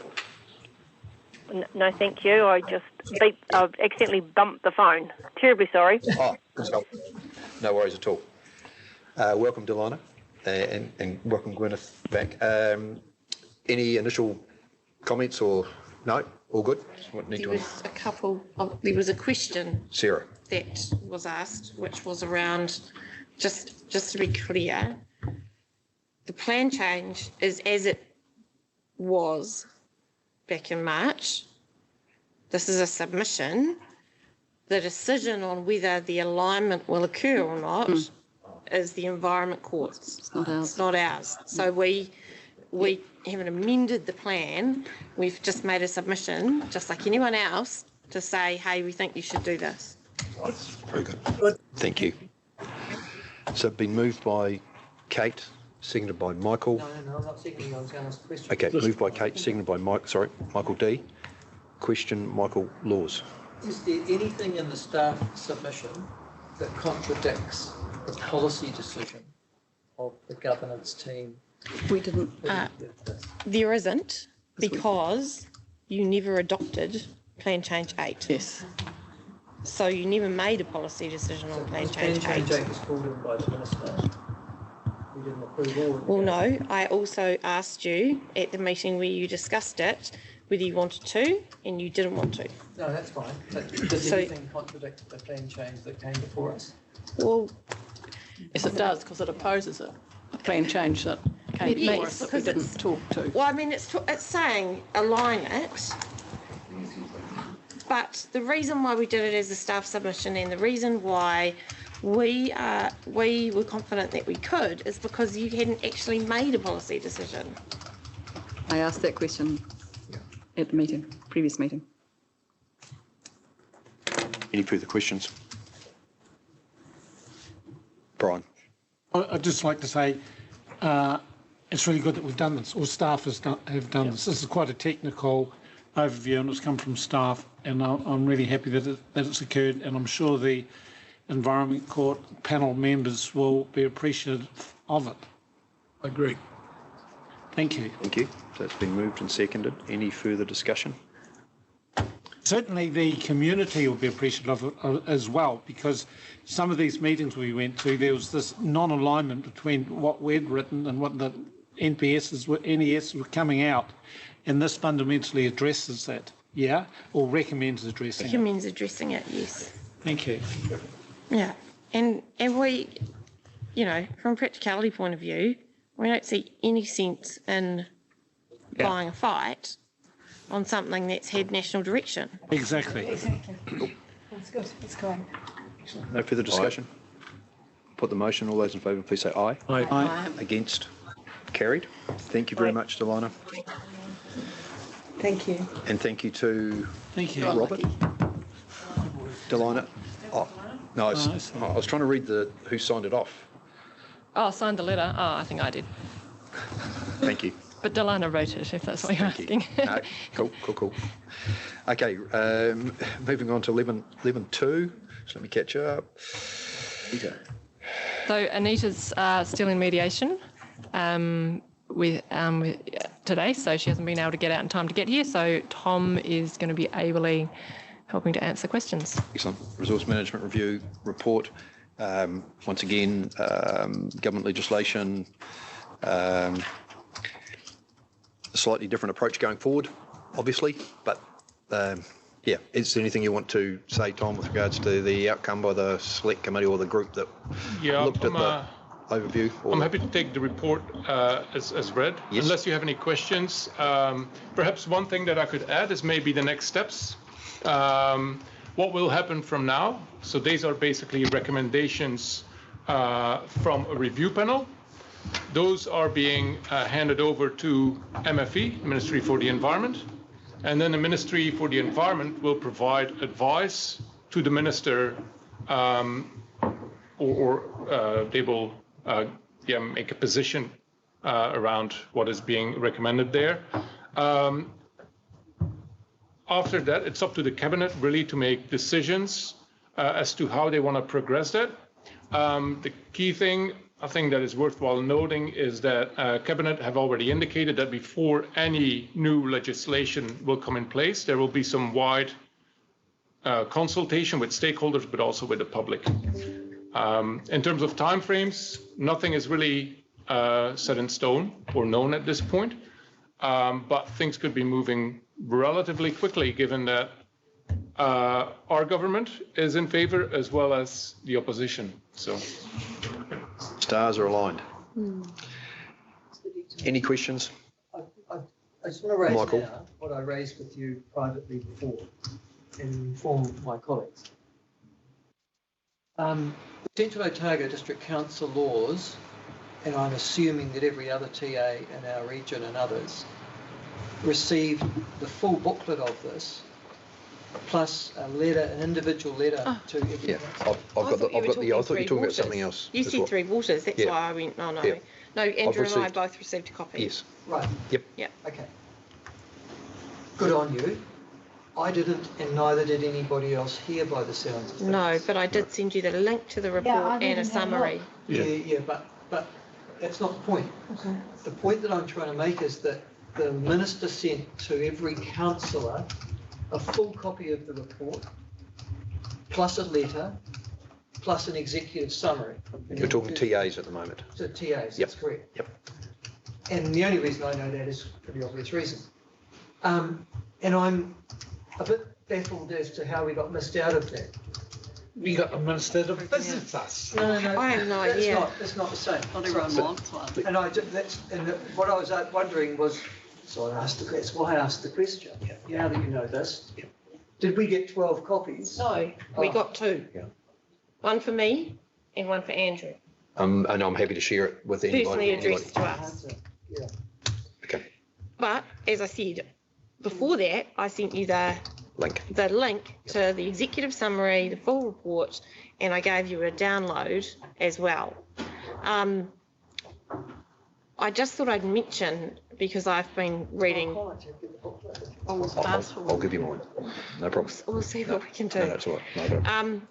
I was just going to mention though, because it's timely, and I don't want to get into a debate about it, but around term of consent, there is some specific mention of term of consent and some signalling for shorter terms overall.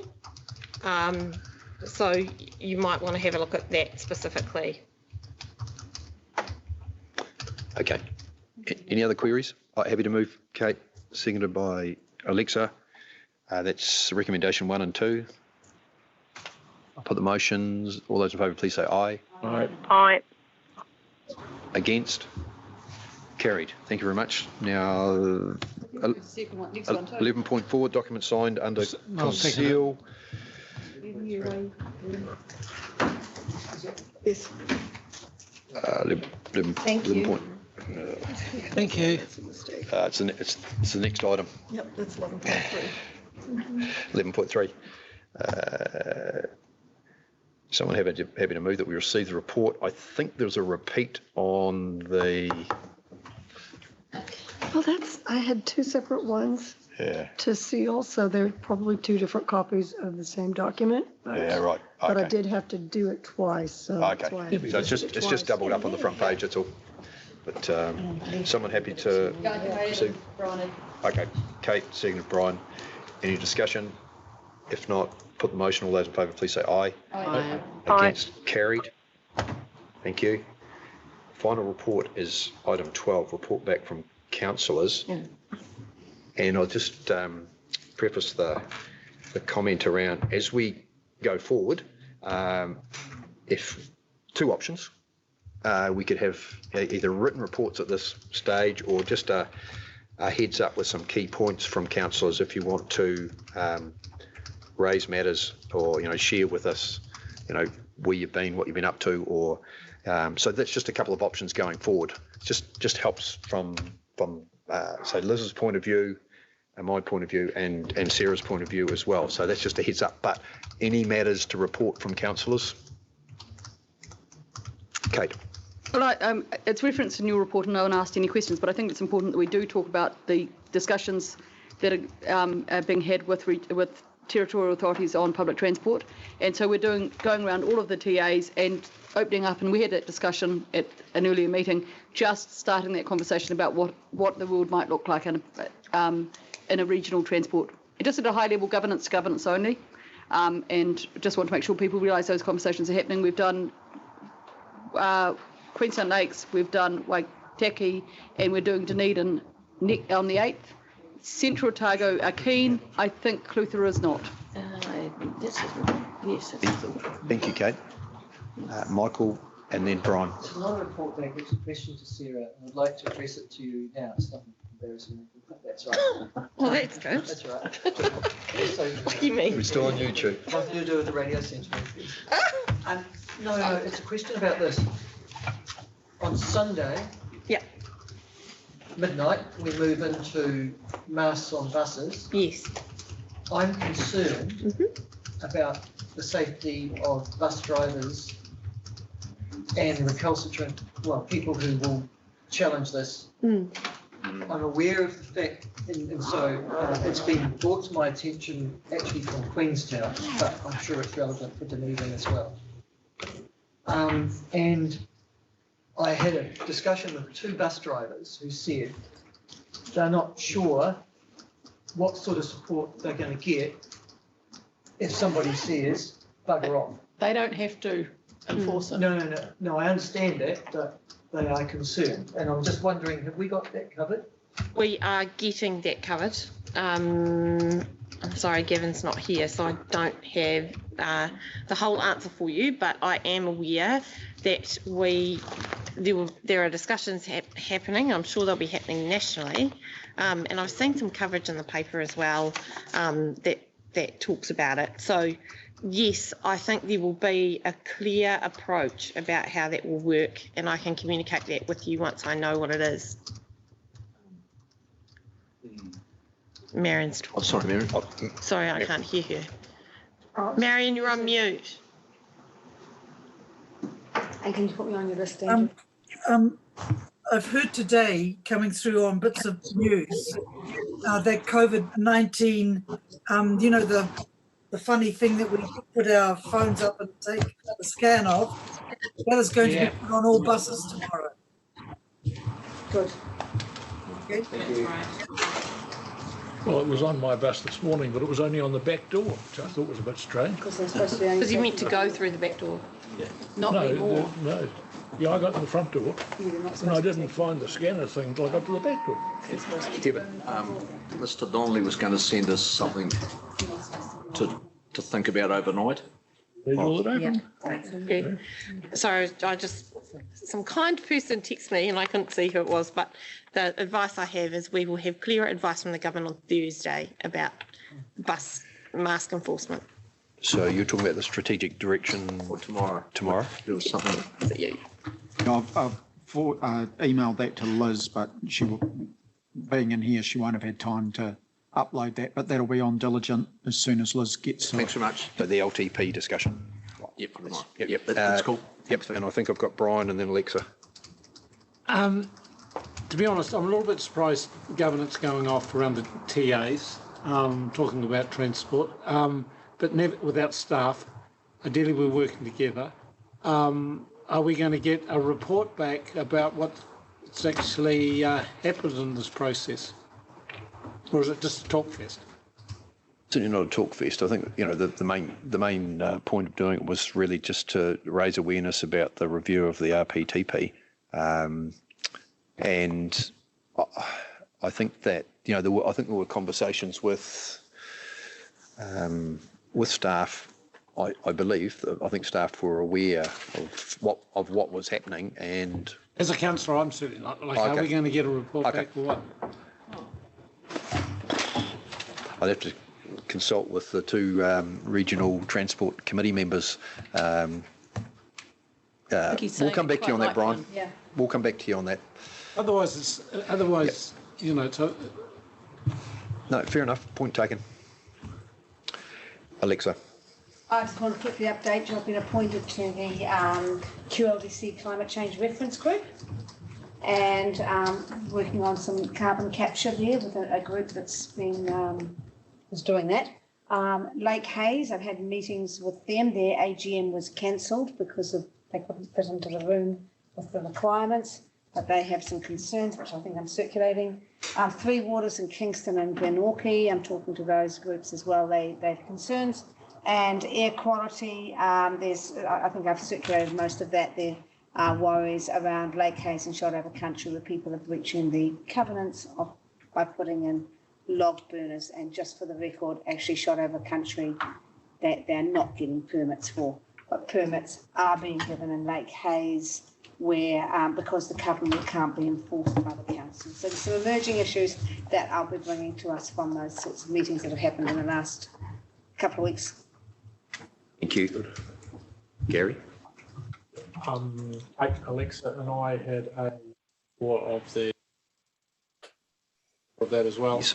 Just wanted to acknowledge those guys, Randall Aspinall and Chris Arbuckle, are very accommodating with their time. So I think if other councils want to go and have a look, it is a cost to them to do it, but they are doing some really good work up there and want to work closely with council as well. I am also getting a lot of approaches on rabbits and having quite a few discussions with community at varying spots around CODC and QLDC. Thank you. No further feedback from councillors. Excellent. Thank you very much. Well done. Go and get your feet up. Find some liquid. Thank you. Thank you. We'll catch you in the morning at 9 o'clock, LTP discussions, and you'll have some homework to do overnight.